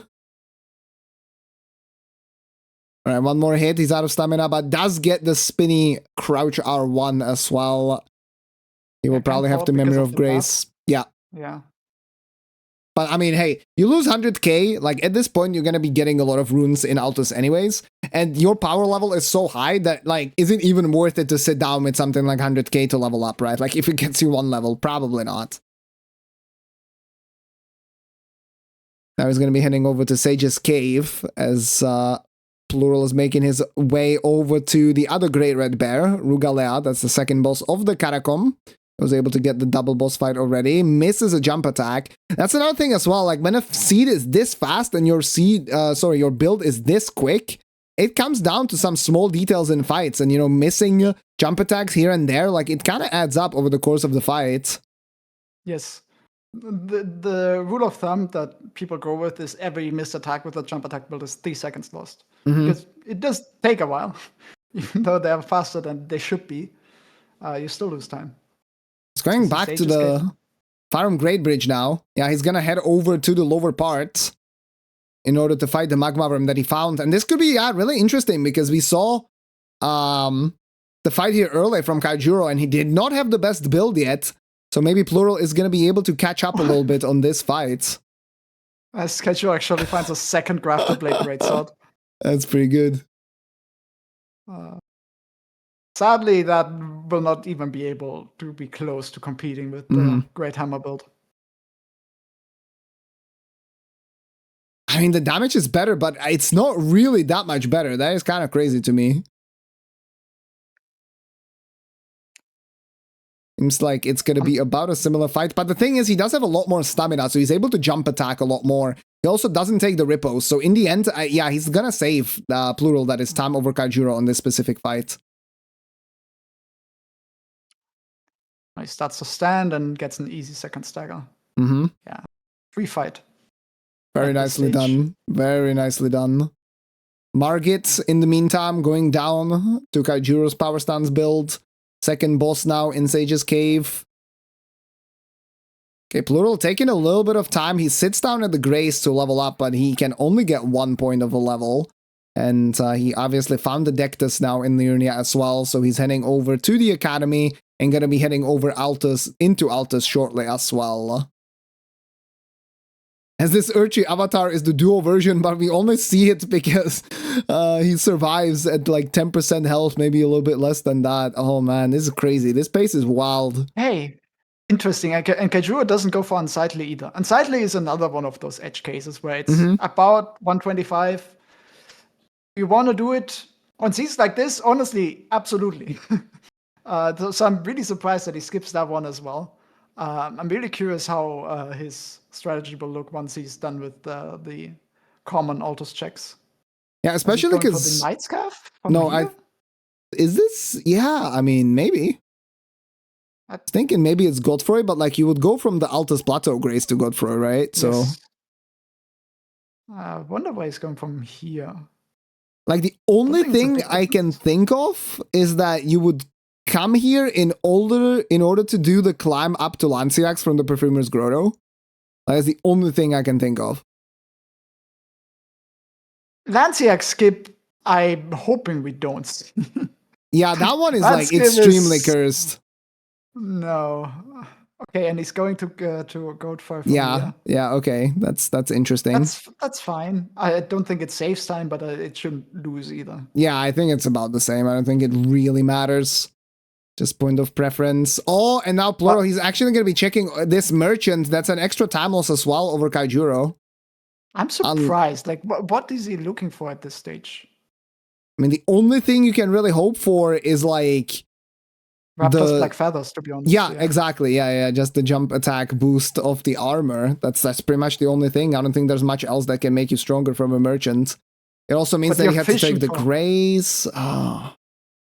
Yeah, you're fishing for 2 items there out of a pool of a couple thousand. It's not a great chance to get that. So yeah, I don't think that was worth the check at this stage. Couple of missed attacks from Kayjuro as well. Not the cleanest fight that we have seen from him so far, but I mean, Apostle still stands no chance, even with this scaling. Stone Barb.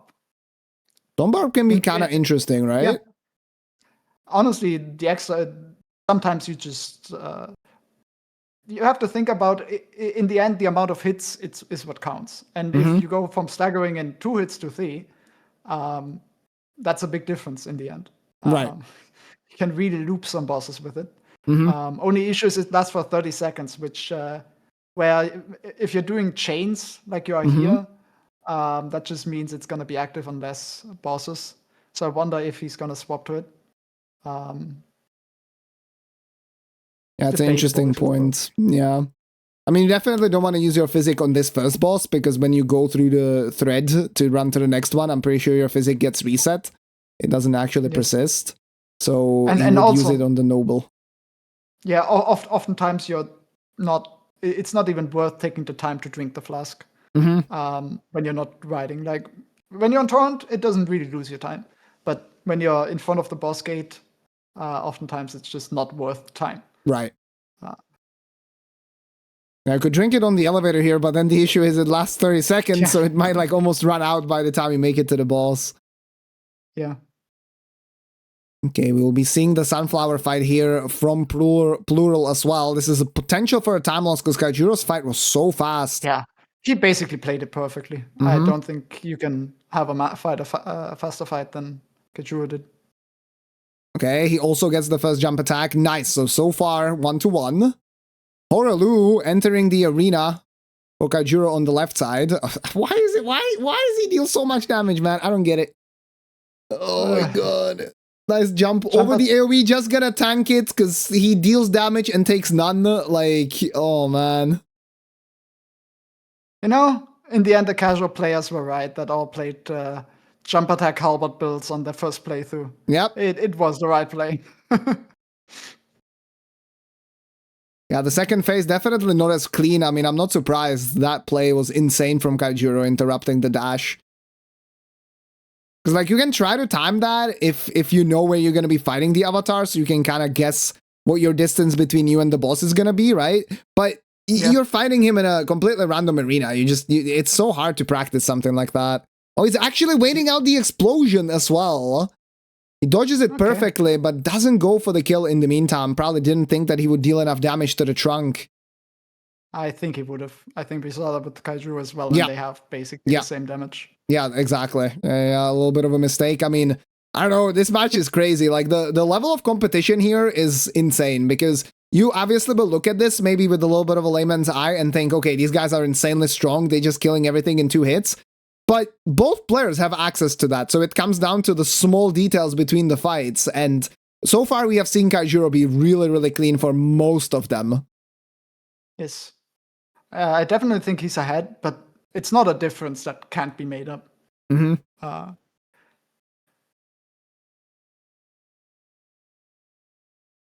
We see Lancex here.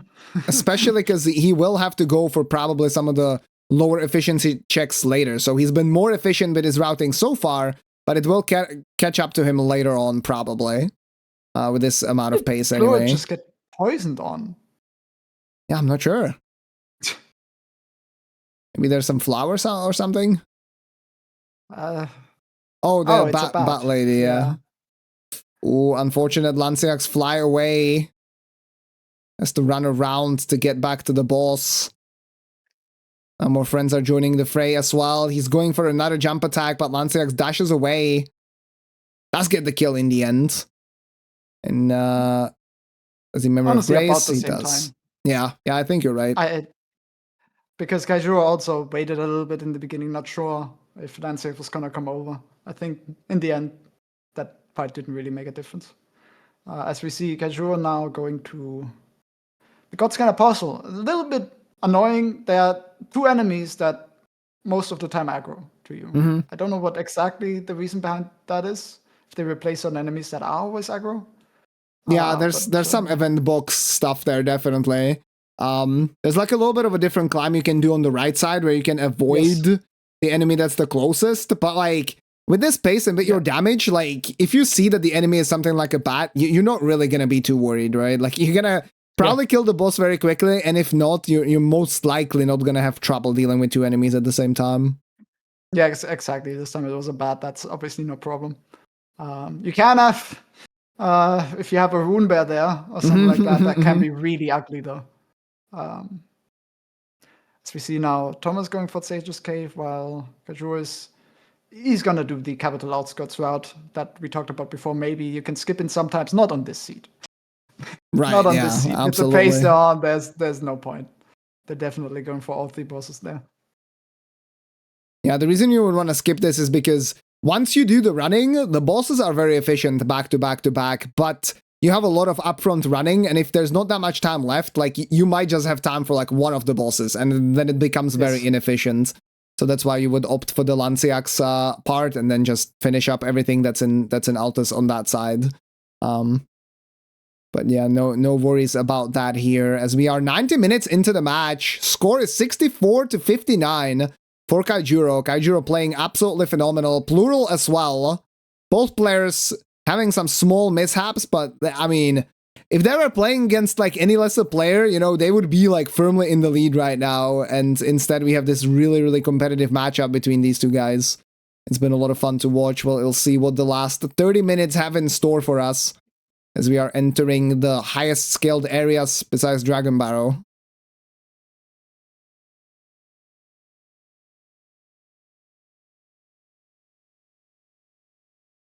As we see, like the last merchant, I won't even check it. Yeah, Honestly, you fair won't play. even check it. Honestly, I think fair play. I agree. Yeah, I think it makes a lot of sense. And seeing what we have seen from Pluryl, I believe he will actually check it, and that will be another like super small time loss. I mean, we've already seen in the first round, Kayjuro beat Poluki 78-78. He won because he beat the last boss a little bit sooner. And all these small time saves, they might play the same role again. It might come down to that. We will see, as he's baiting this Dragonkin Soldier of Noxtella away from the other enemies right now. This is a really nice boss to have there because it likes to follow you very quickly. So he's not going to have to deal with any of the other enemies. Playing a little bit safe there. You can dodge that AoE if you're up close. Brings his physic as well, and he will be going ham right now.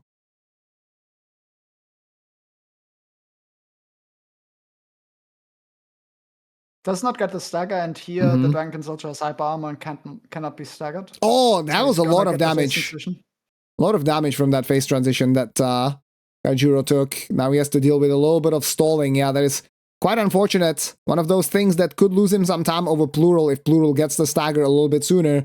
But, I mean, he does get the kill in the end. Gonna head over to DTS now. Yep. Pluryl, wait, what? He actually switched to the double grafted blade greatsword. I don't think that's the play.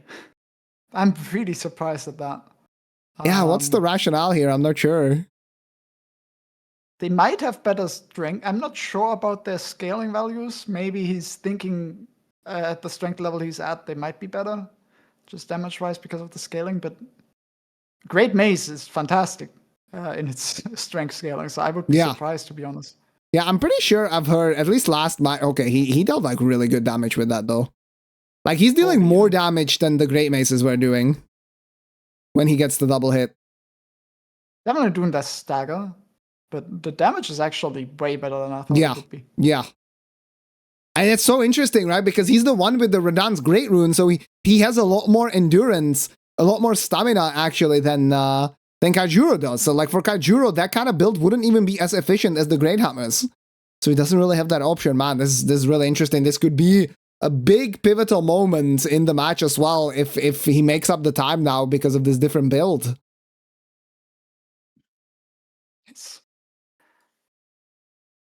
The other match update, Sci-Fi died early, score locked at 0, Academy Graveyard by Imps. Oh no. Poor Sci-Fi. Yep. I mean, that's exactly what you were talking about at the start of this match, how risky that Graveyard can be sometimes. Oh yeah, I don't like doing that Graveyard. It's such a double-edged sword because it can win you the game if you find a good weapon, but man, you're really risking one bad enemy there. Can really ruin your day. And yeah, if you guys want more DL, there's plenty more to go around. There's going to be matches pretty much every day. Right now, there's a second match going on Who's channel, which will continue after this one. So, yeah, there's enough action. Exactly. Yeah. As we see now, the Ancient Hero, honestly, the damage is so much better than I thought. This is actually maybe a good call. I mean, yeah. This is wild to me as well. I mean, the Grafted Blade Greatsword, it's not a bad weapon. As you said, the Oath of Vengeance gives you some extra stats as well. Those are kind of irrelevant by now. You might even be losing time trying to use the Ash of War, but the power stance damage is crazy. Slight routing inefficiency here by Pluryl. You can go down the lower route, which saves about like 5 seconds. And gets you a golden seed, although that really doesn't matter at this stage. He's going the upper route, which is also a little bit more dangerous because of the caravan, but that went by safely. Yeah, seems to be no issues there. As we have now PK on the left side. PK gonna take a lot of damage from these weapons, but he can dish out damage fairly quickly as well, as we saw yesterday between Eggmaster and Ovarida. Yeah, I tried to like make some moments have a little bit of tension, and then the players just run in and they do 4 jump attacks and the boss is dead. Ah! Oh man, this is crazy.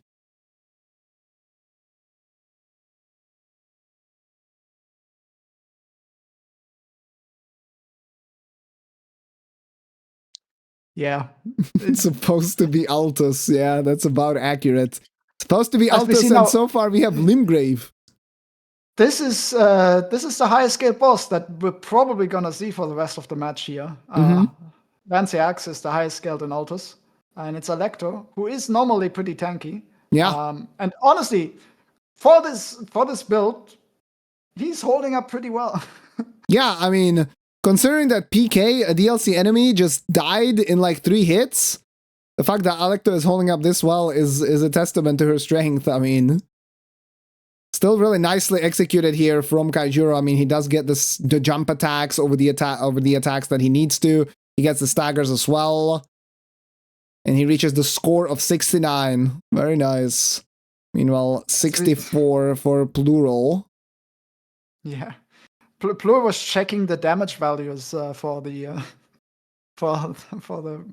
Great Mace and the Large Club, comparing it to the Graftoblade Greatsword. Yeah, he's not sure himself. I didn't see the values exactly, but considering he looked at it, I assume he saw it and concluded that the Graftoblades are better, which... Yeah, he hasn't swapped it, I would not even check. In all honesty, I would not even check and just go with the Great Hammer, so great presence of mind to... absolutely agreed. Well, we'll see if it actually pays out for him in terms of some relevant time save. He's doing a little bit of running now, Pluryl is, so that's why he's falling a little bit further behind. He hasn't really like lost extra time. It's simply the fact that Kayjuro being ahead has been able to kill some of these efficient bosses already. Yeah, Pluryl is also still doing like every item check he can, even the ones that lose a little bit of time. Which I'm really curious why. Yeah, he's gonna check the merchant and probably lose time to the merchant as well. Like, it's a little bit of a shame because, as you said, when you are fishing for a lot of different items, weapons, not physic tiers, but like things like talismans and stuff, it makes a lot of sense to do this. But now that your build has been this good, I mean, yeah, he wasted a couple of seconds there. Not a big deal, but he did waste a couple of seconds. For sure. And he sits down as well. He sits down as well, so that's a small inefficiency compared to Kayjuro as well, as he's now going to be fighting another Black Knife Assassin, but Consort looming on the other side, Consort phase 1. Yeah, this is annoying because the Assassin oftentimes just doesn't want to come. It stays away, but this time the Assassin is nice. Okay, because if you go too close to Radan, he will aggro. Although, okay, apparently he won't. I mean, this seems pretty close to me, and Radan's just kind of chilling. Apparently he's asleep. Okay, we take those. I mean, he didn't expect the players to be here this early, right? Like, he's like, yeah, the guys are supposed to be here in like 8 minutes. I can take a small nap. No worries. That's interesting. I assume it has something to do with Treason and Duo working a bit different in Randomizer in terms of replacements. That's why his AI gets broken. That's the only explanation I really have, because in other places of Altus he works just fine. Okay, and we see Senesax being a lot tankier than Consort was actually. Being a little bit scary because Senesax went directly to the edge here. Kayjuro has to be very careful not to get knocked out of the platform there. There's also no stagger for Pluryl, so he's not actually saving that much extra time. Never mind. He doesn't get the stall. He does save time there on that fight with the Dragonkin soldier. No space, sadly, here for Senesax to go for the head. Just got a club of the feet, which works out eventually. Yeah, Senesax is always going to be tanky.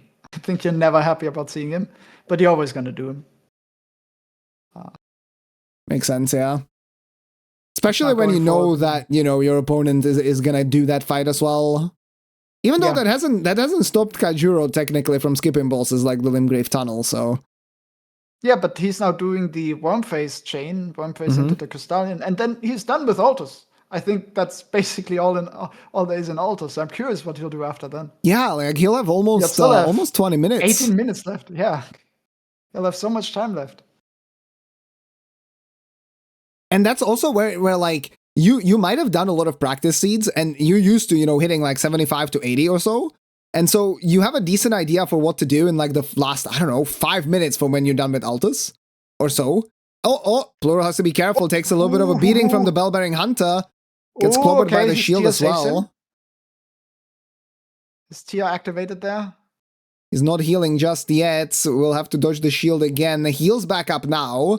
But now he's a little bit further away from the boss. But the bell-bearing hunter doing good attacks. He'll try to jump over this. Nice. Does get the stagger. Will get the kill in the end. That was a little dicey.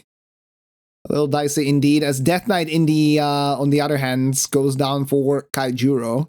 But yeah, I was trying to make a point that, you know, you might be used to the fact that you have like 5-8 minutes left or something after Altus. So you've kind of prepared your routing for that.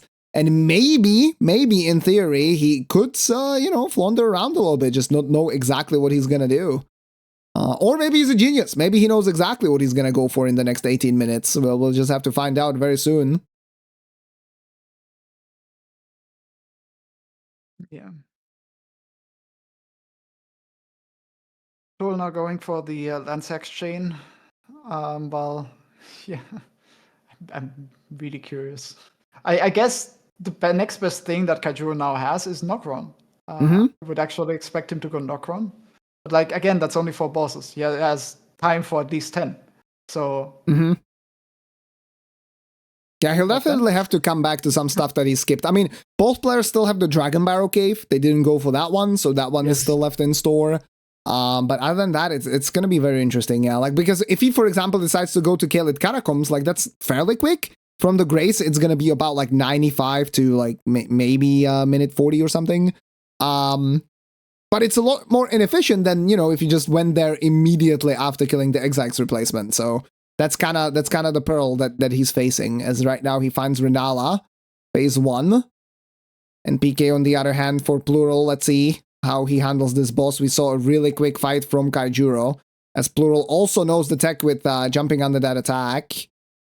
Yes, and he also switched back to the Great Hammers, which makes sense. PK is extremely weak to... very nice stack as well. Extremely weak to strike damage. So that's definitely going to be better there. And yeah, Kayjuro now goes Knockron, which is the best thing for him to do in this situation. But again, it's not enough. Yeah, we'll see what the bosses are here. First one will be the Mimic replacement. I mean, we talked about this at the very beginning of the matchup. Jeff pointed out that you have a few bosses to go for here. You can go into the Dragonkin. You can go into the Valiant Gargoyles, and if you run all the way through, there's also Siluria. And Fierce Champs, yes. And Fierce Champs, of course, yeah. It's 5 bosses here you can in theory do. Dragonkin is a little bit inefficient because there's no good Grace really to get. That doesn't lose a bit of time, but you have to backtrack in one direction or the other. But yeah, in theory, 5 bosses. You're never going to do the Ancestor Spirits. That takes way too long. Yeah, having to light all the braziers takes very, very long indeed. So, yeah. 5 bosses, and then I'm very curious what happens after that. Pluryl having a little bit of bad RNG here on Alecto as well. Decides to chase, and Alecto just kind of runs away. Runs away again as I say that. And again, you can see the frustration on his face. I mean, I can't blame him. Just have to be really patient with these Black Knife Assassins and try to not overchase because they will run away more. Yeah, honestly, just jumping on the spot is usually the way to go. Most attacks can be jumped. And that's what you're doing with these weapons anyway. Right. We see the 30th Knight's Calf of the Seed going down. It's only like 20 left at this point. And he sees Xenasax from afar, which he does know is Xenasax, since he killed Lanciax before. Right. But I don't think that really matters. He's still gonna do it.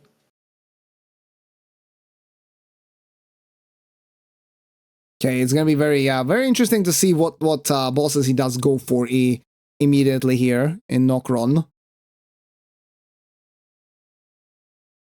First time that I personally get to witness anyone have the pleasure of going for this part of the map. But these players have done so much practice by now that they've definitely done seeds with these graces. And they know exactly kind of where to run. And he's going directly to Valiant Gargs. Yeah, he's not taking any grace at all. So I think the idea here will be to basically just go to Valiant Gargs and then either continue forwards for the next two bosses. I mean, you kind of have to go for the next two, right? Like those are probably the most efficient ones out of all of them. Yeah, and they're not bad. They're less bad than people think because Soluria is so quick from the Grace, and Fierce Champ is also doesn't take long. Yeah. It's an average of like 115 per boss, which is pretty good. That's very good, really yeah. Oh, Putrid Spirit survives with the sliver of health there. Full Pluryl. And he has the Memory of Grace out, and we'll see how he handles the next two fights as well. I believe Pluryl still has Godfroy and the Knight's Cavalry as well, so he has a little bit more left here in Altus. And I mean, you know, then you're gonna see him probably go for the same play that Kayjuro is going for. And then the big question is, like, what's gonna be left after, right? Like, is there gonna be enough time to go for, like, 2 or 3 more bosses on the side of Kayjuro?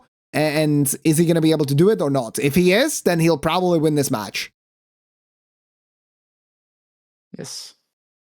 I think for Pluryl, the path is more clear, though. Like, he knows exactly, like, Nokron, Dragonbarrow Cave, and then he's probably going to be almost out of time. Yeah. Like, he doesn't have to really think about what to do after he's done with Altus. Okay, Consort, yeah, apparently broken here. Always in the randomizer, so both players having the same RNG. You'll have to see that.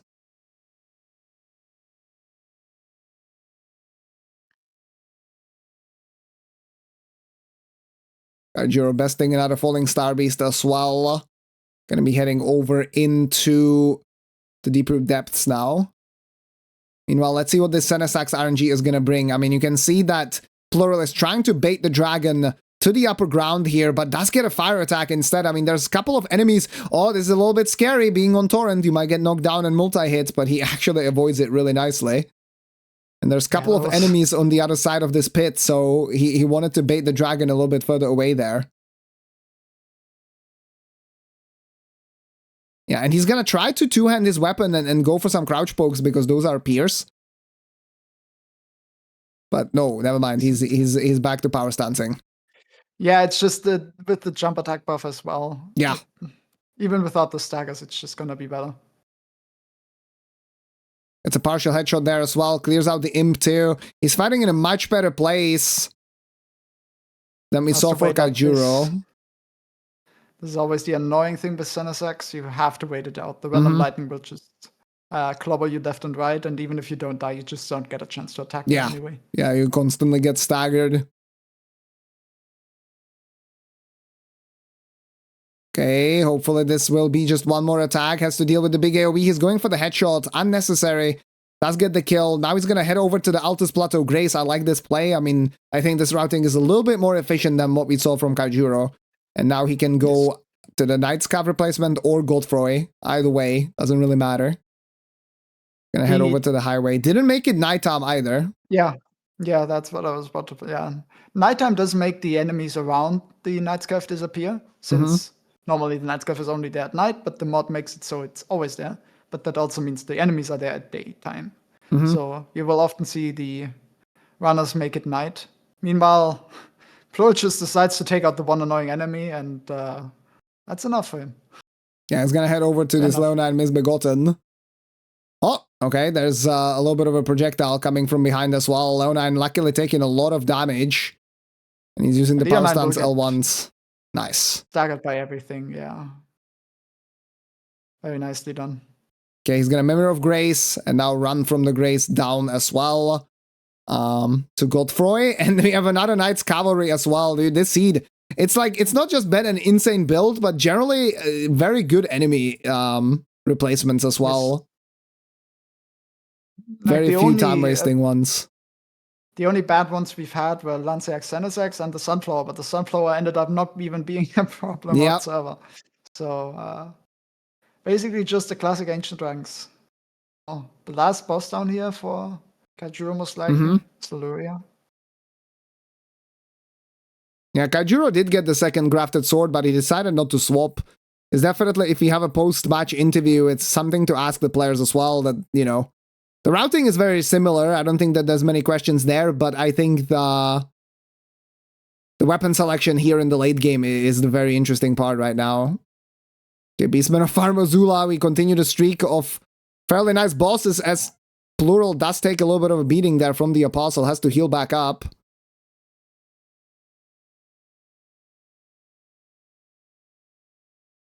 He's looking for another R1, and he's looking for a stagger, doesn't get it, but nice strafe there on the phase transition. Okay, we have Stillwater Cave still left as well for Kayjuro, so he's heading over there now. Then he has the Dragon Barrow Cave. No, and then don't pull a Jeff Kayjuro, don't die on he has it down, nice. Oh, now Pluryl, yeah, also we have Gale Tunnel still, so there's a couple of things left for these players. As the score is now 78-74, we don't actually see Pluryl going for the Nokron play just yet. Instead of going for that combo of 4 bosses, he's heading over to finish up some of the one-offs that he still can think of that are in the base game.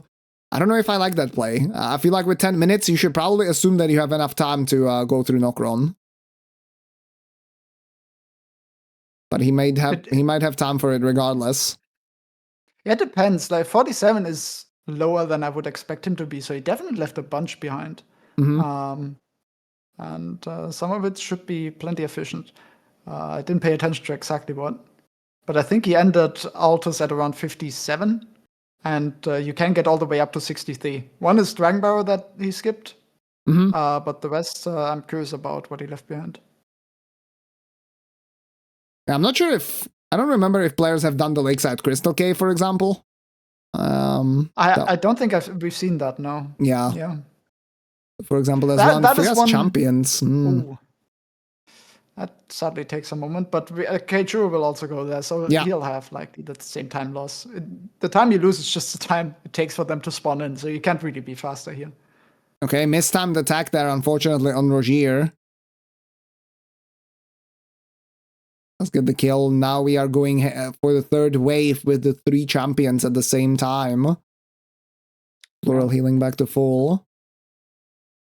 Now it's pretty clear, though, that Kayjuro is in the lead. With 10 minutes left, 5 is a big difference at this point. Yeah, 79-74 is fairly crazy. Yeah, I think it just came down to having the weapon online sooner, doing some of the Dragon Barrow bosses with the better setup, and just cleaner fights. Like some of them, Kayjuro was just faster, like the Sunflower. Yeah, I mean, we have these 2 Gaelic checks still for Pluryl if he decides to go for them.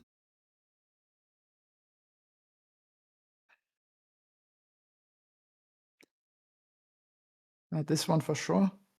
The other one he probably will also do. I think so, yeah. With 8 minutes left, I believe he will continue. And never mind, actually. He's just standing still, gets the kill, and yeah, gets the quick one. Doesn't go for the next catacomb. I like that play. You still have things left to do. And now he's going to Nokron. Okay, so I believe that he has a rough idea for how much he can do in Nokron, right? With what time he has left. So I think he pretty much knows.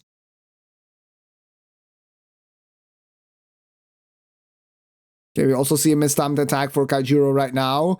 But I mean, one of the Fias champions is dead already in just 1 power stance attack. The other one as well. And now it's just Lionel, and he goes down too.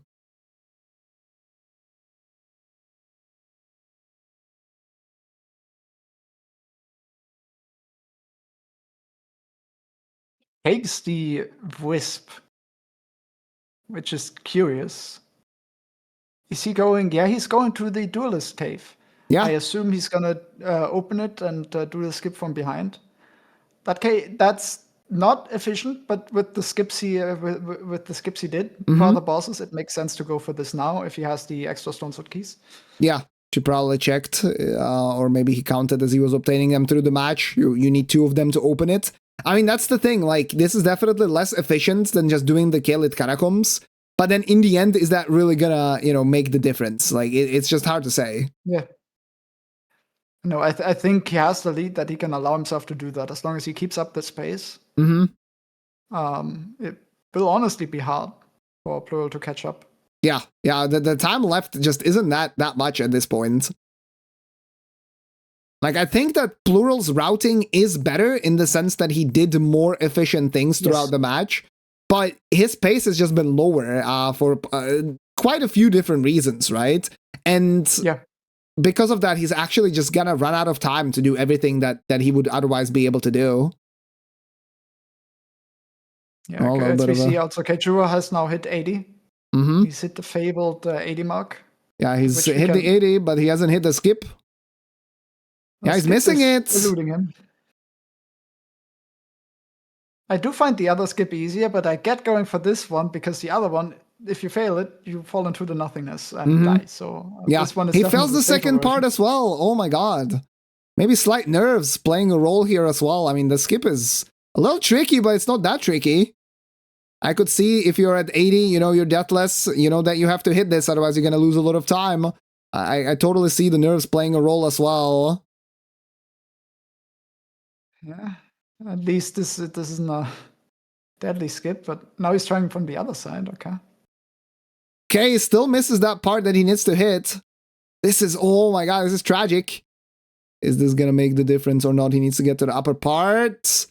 Nice, now to the corner, and he, oh my god, he messes up the movements, the easiest parts to just go straight. As in the meantime, Pluryl has already killed the Mimic replacement. We'll be heading over to the Gargoyle fight shortly.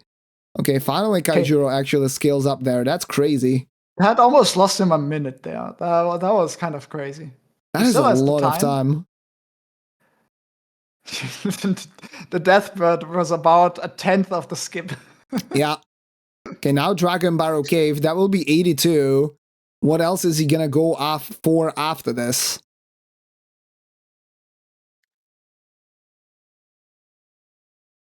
And he's not happy about that, but you can't get tilted right now. I mean, you have 4 minutes left in the match. You have to be on your A game. 4.5 left. Yeah. For some reason, also the loading screen on Dragon Barrow Cave always takes forever. Oh, maybe that was actually good for him because he was able to maybe mentally calm down a little bit. That's why, yeah. I think this case, it was actually nice. Yeah, I mean, this is... the problem with Pluryl's play is like... He's playing really well, but for example there, he took a small hit. I understand that you're healing to have the Ritual Sword Talisman, but you could have probably done an attack in the meantime, right? Then he uses the Fan Daggers to like try to keep up poise, but that makes the Falling Star Beast run away, and it's just these small things that sometimes cost him a few seconds. I think aside from the extra item checks he did, he's played it near flawless routing-wise, but Kayjuro has just been faster in the fights. Just simply better. Okay. 3.5 minutes left. Score is 82 for Kayjuro. Where is he gonna head to? Yeah, Lakeside Crystal Cave still left, so that's where Pluryl is going right now. He actually doesn't go into the Deep Root Depths, and that I think is really, really unfortunate. I don't know if he took the Grace there or not, but those two bosses, like once you make the run over, they're so fast. They're so fast to get to. And we also know, like, he cannot know that, but both of them are really quick to kill too. Yeah, I think he took the Grace, but I think he just has a couple of extra checks left and he prioritizes those over doing those two. Yeah, because I don't know what he has left aside from this cave. He's not like investing time ahead, right? Like there you have to run a lot in order to get to the bosses, while here you kind of just get to a boss and get out. Yeah, it really depends on what he has left if this is the right play. Okay, Kayjuro now fighting Dancer of Rana. I mean, he has a lot of health, but Dancer backstepping constantly hits him twice. Takes him down to 50%. This is where the +4 flask actually comes into play. He's able to heal up with just 2 charges rather than having to use more of them. As we have a Crystallian now, you really wish that you had the Great Mace equipped for this one. Let's get the stagger though. And this Dancer is being really annoying. Only 1 flask left now. For Kayjuro, who's having a little bit of trouble. Okay, now sets up a nice chain of attacks, but he's trading as well, and now he's going to be out of heals soon. Dancer heals up herself. No heals left for Kayjuro. He immediately takes a combo. He is going to have to start thinking about playing a little bit safer. Okay, nice roll catching. Dancer is Not having a good time right now. But Kayjuro ran out of stamina.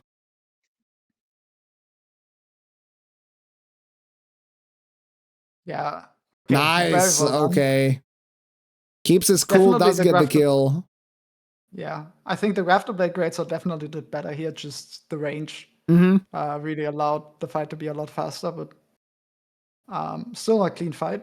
And now he's also going to Lexa Crystal, which as we know is just a Crystallion. Just a Crystallion. Like, I know that there's not much that would be, you know, a problem for this weapon selection, but like Crystallion is gonna die so quickly, so there's no chance that he does not get to 84, barring an incident on the skip. And I mean, the skip is free. We have seen both players be very well practiced in those.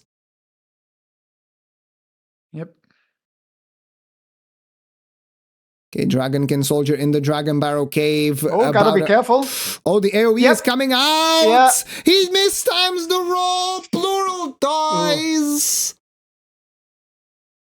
I mean, the pressure is there. Honestly, like, you don't think about it in the moment, but he should have just healed. Like, you just healed, the AoE comes out super late. You know that you can mistime the roll. Yeah, it is. Yeah, that AoE is hard to time. I don't blame him for dying there at all. I might have also not thought about healing. Yeah, I'm just saying that, like, it's something that he can hopefully learn from for the next time. Because, hey, this match is pretty much done right now, right? The score is locked to 79.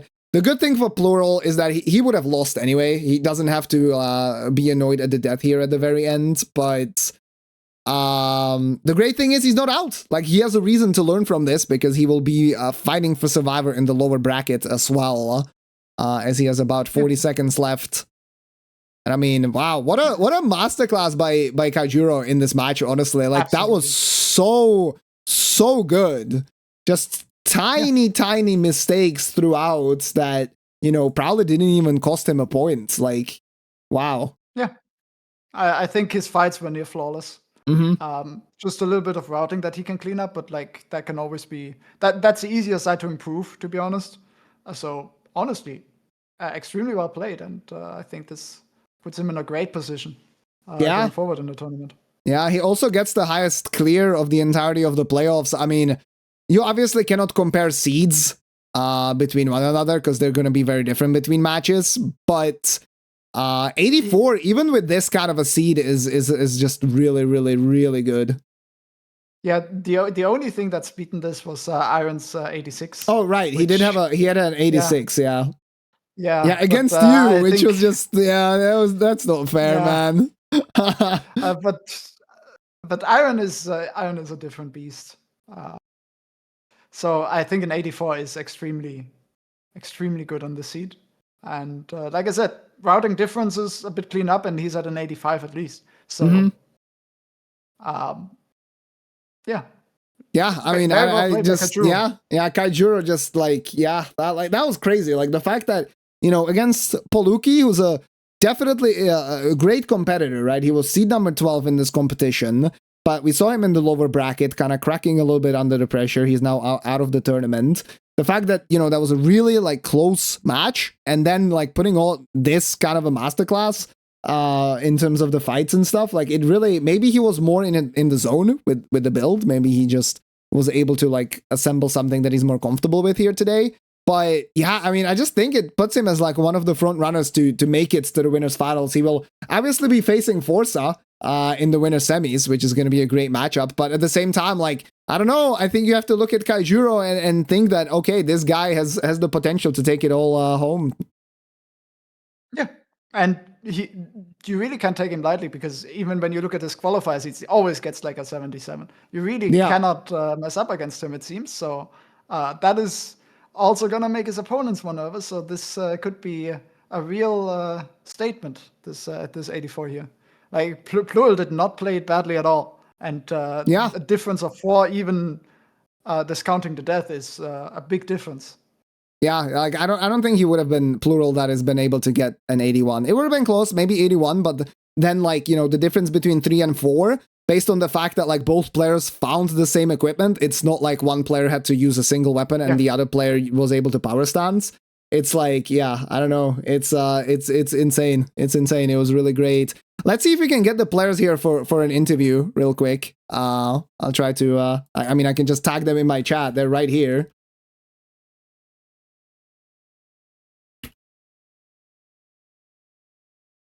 Yeah, Kayjuro's listening in. Feel free to join us in the DRL voice channel.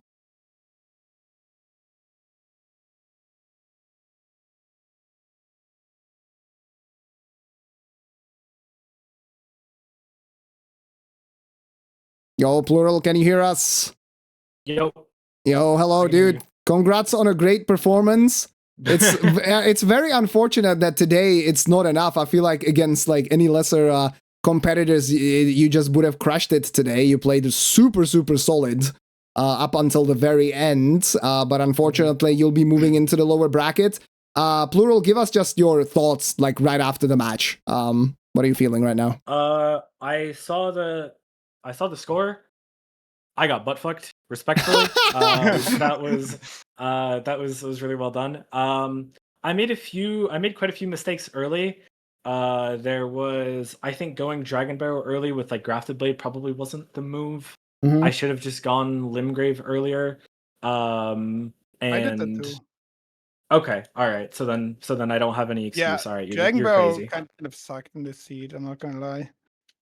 Yeah, we have Kayjuro here as well. Just first off, like big congratulations. You played like a beast. Thank you, man. It was a pleasure to watch. But yeah, Pluryl, please keep going. No, yeah, I mean, I made a lot of I had a really like a lot of slow fights this seed. Like my Limgrave was really slow. Like the early bosses were bad. Just like I probably just lost a lot on pace. I found the double Grey Hammer after going Dragon Barrow, and then it wasn't until like Altus I found the second Grafted Blade, and then I was like, oh, that's pretty good. But I mean, no, I don't. Like, I made some small mistakes. I'm curious to kind of rewatch this and see what I should have done differently. Because an 84 on this, like, I probably cap out an 81. If I don't die right at the end there. But I mean, it's in reality, like I was thinking and I was looking at my pace and I was like, yeah, I can get an 83 on this, but an 84 is really fucking insane. Just I probably could have gotten 85 even, but I messed up the skip to the duelist boss from Third Church America for like a minute. Oh my god! I don't know what the fuck was wrong with me there. It was actually a minute. Yeah, I was gonna. That's a point that I was gonna ask about. Like, do you think it was maybe just like nerves at the very end of the match, or I don't know. I really don't like the skip, but normally I get it kind of consistently. Gonna have to train that a bit, I guess. That's fair. I mean, hey, you won and you get to learn from the match. I think that's a big victory. I had a big question for Pluryl. So you found the second Grafted Blade Greatsword. We saw you checking the damage values a little bit. Kayjuro did not switch to that one. He found it as well. He did not switch to the Colossal Power Stance. He had the Large Club and the Great Mace. What was your thought process there behind switching to those weapons? Like, did you immediately think that it was stronger, or was it something that you just wanted to test out and see if the damage is better? I mean, I was just looking at the damage. Like, I was just like, okay, well, the damage of like the damage numbers on the weapon were higher, and I'm like, okay, well, I mean, a bigger number should be better, right? So that was there wasn't much thought process there. Yeah, that's fair. Let me bonk, right? All right. Well, it was hard to tell, but damage was comparable or even slightly better on the Grafted Blade. It was really better. That's what I would think, especially because you get like Oath of Vengeance access. You can and then like. It was just better damage, like just on numbers wise. But yeah, I mean, the stamina on double colossal kind of terrible though. I mean, I had Radahn's Great Rune and the Stamina Talisman. Oh, where did you get that? It was in Limgrave Tunnel. So I wanted to ask about this as well. Yeah. This is actually a good segue because Pluryl had the Radahn's Great Rune, so in the end, his stamina bar really wasn't the limiting factor. And he found it in the Limgrave Tunnel, which is one of the few bosses that we saw you skip, Kayjuro. So please take me through your routing kind of thought process in this seed. Did it maybe get influenced by the extra graces that you get at the start, right? Like for sure. So I thought that, we have Nokron, and that is Altus access, but it is not very fast. It's like 8 minutes total to get to Altus there. So I thought most likely we can complete everything nevertheless. I mean, it ended up being a pretty high scoring seed, so we could have probably done that. But I thought at that time, okay, probably we're gonna have to skip at least some bosses. And Limgrave Tunnel is actually like, if you consider everything, I've timed it, like the way to the boss, if you calculate it, is like 1 minute 45. Mm-hmm. It's so slow. It's one of those checks that you do to despawn the enemies around the gear. But in this case, they really weren't a problem. So I thought, okay, I'm gonna have to skip something in the end anyways. So let me just skip this very slow boss. What about the Kaelid Catacombs with the cemetery shade? You also skipped that one? Yes, kind of the same thing there. I've never timed that one, but I've heard it's kind of slow. Yeah, that one's like 125 from Exile, so it's not too bad. Like 25 to 128. Okay, that's actually okay, yeah. Yeah, that's fair. We were basically like throughout the entire match, I was thinking that you skipping some of these like fairly quick bosses, and at the same time, for example, going for the catacomb behind the putrid avatar in Kaelid. I was thinking that maybe it will come back to bite you. Yeah, that one's definitely slower than, for example, the Kaelid catacomb. Okay, I didn't know that. It's also like around 140.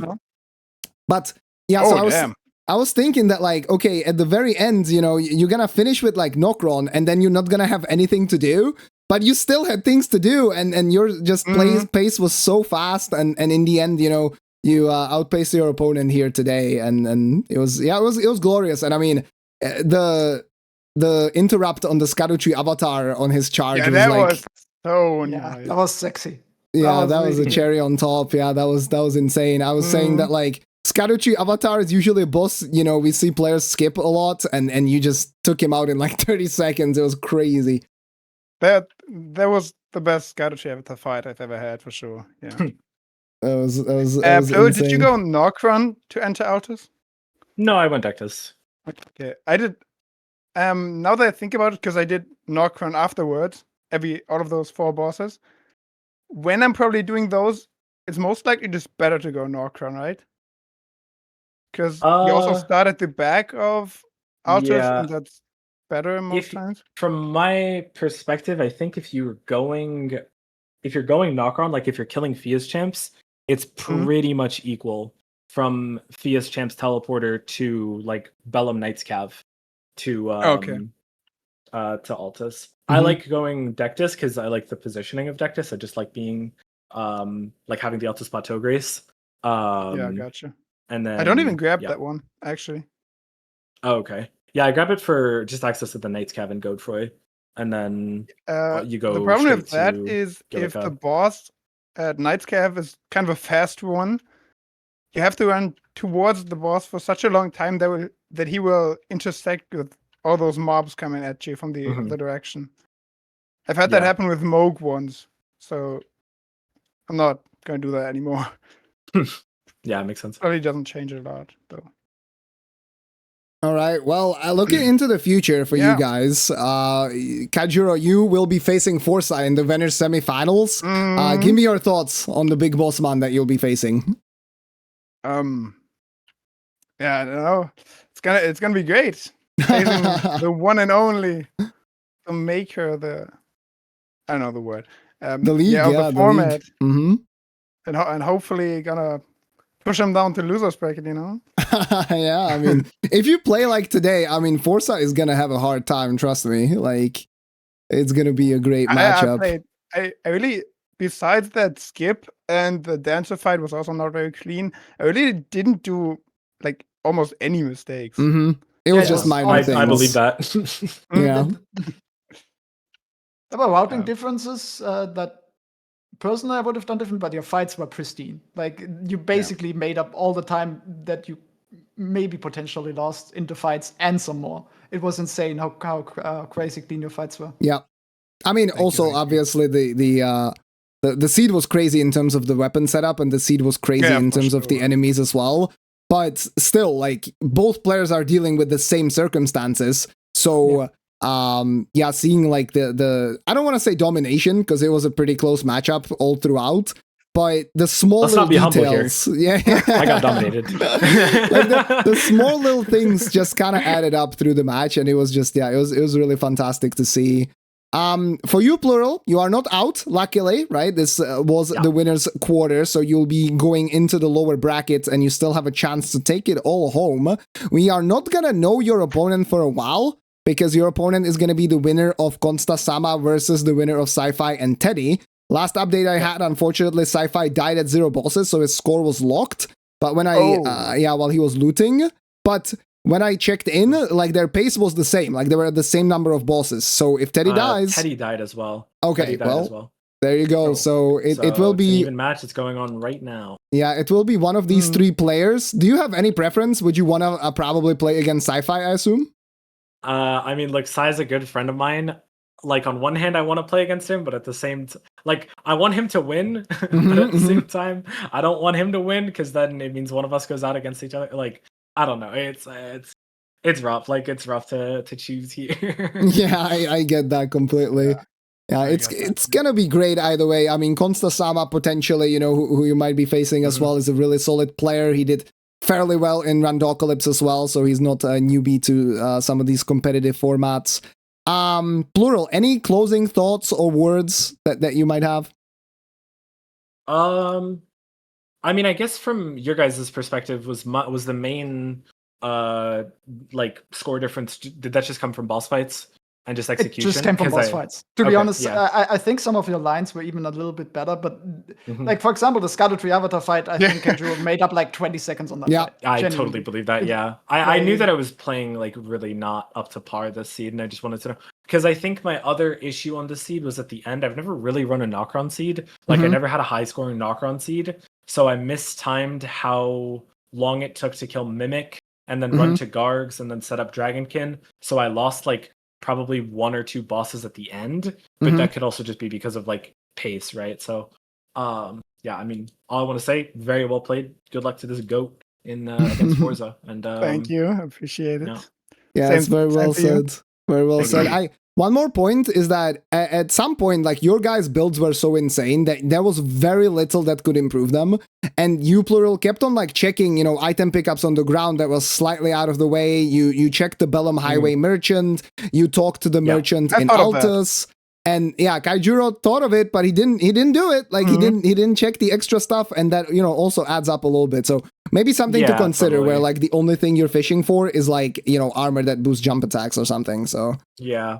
I mean, the reason that I was thinking about that, is because yesterday in the game Helios versus Iron, there was Iron found Claw Talisman and Helios didn't. Yeah. And even though we had Claw Talisman, exactly, right? Like, even though we had Claw Talisman, we didn't have any multi-hit. We didn't have Wing Sword, either of the two. We didn't have Millicent's Prosthesis. We could have gotten Raptor's Black Feathers or Gravebird Armor. So there was like, to me, there was enough reason that I thought that I could improve my build. But I do agree that probably like Bella Merchant's like a little too far out of the way. Just go to Altus, right? Like, it's also That's a like small 20 merchant seconds. shop. Yeah, it's also a small merchant. I realized afterwards, I was like, okay, what the fuck am I doing, right? Yeah, that makes sense. But yeah, I mean, lesson learned, right? Anyway, Kayjuro, totally. I mean, the floor is now yours as well. If you have any closing thoughts, words. Not really. Just GG's, I guess. GG's, Pluryl. Well played, nevertheless. Thank you, both of you, for commentating. Oh, it was our pleasure. I will watch it back today. Cool. That's awesome. Yeah, I hope you have fun. I think we did.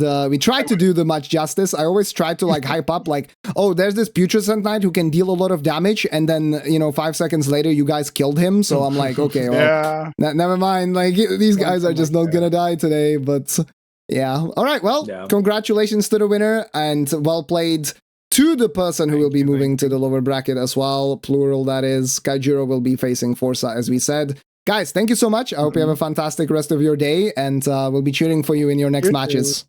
Thank you. Okay. Thank you. Goodbye.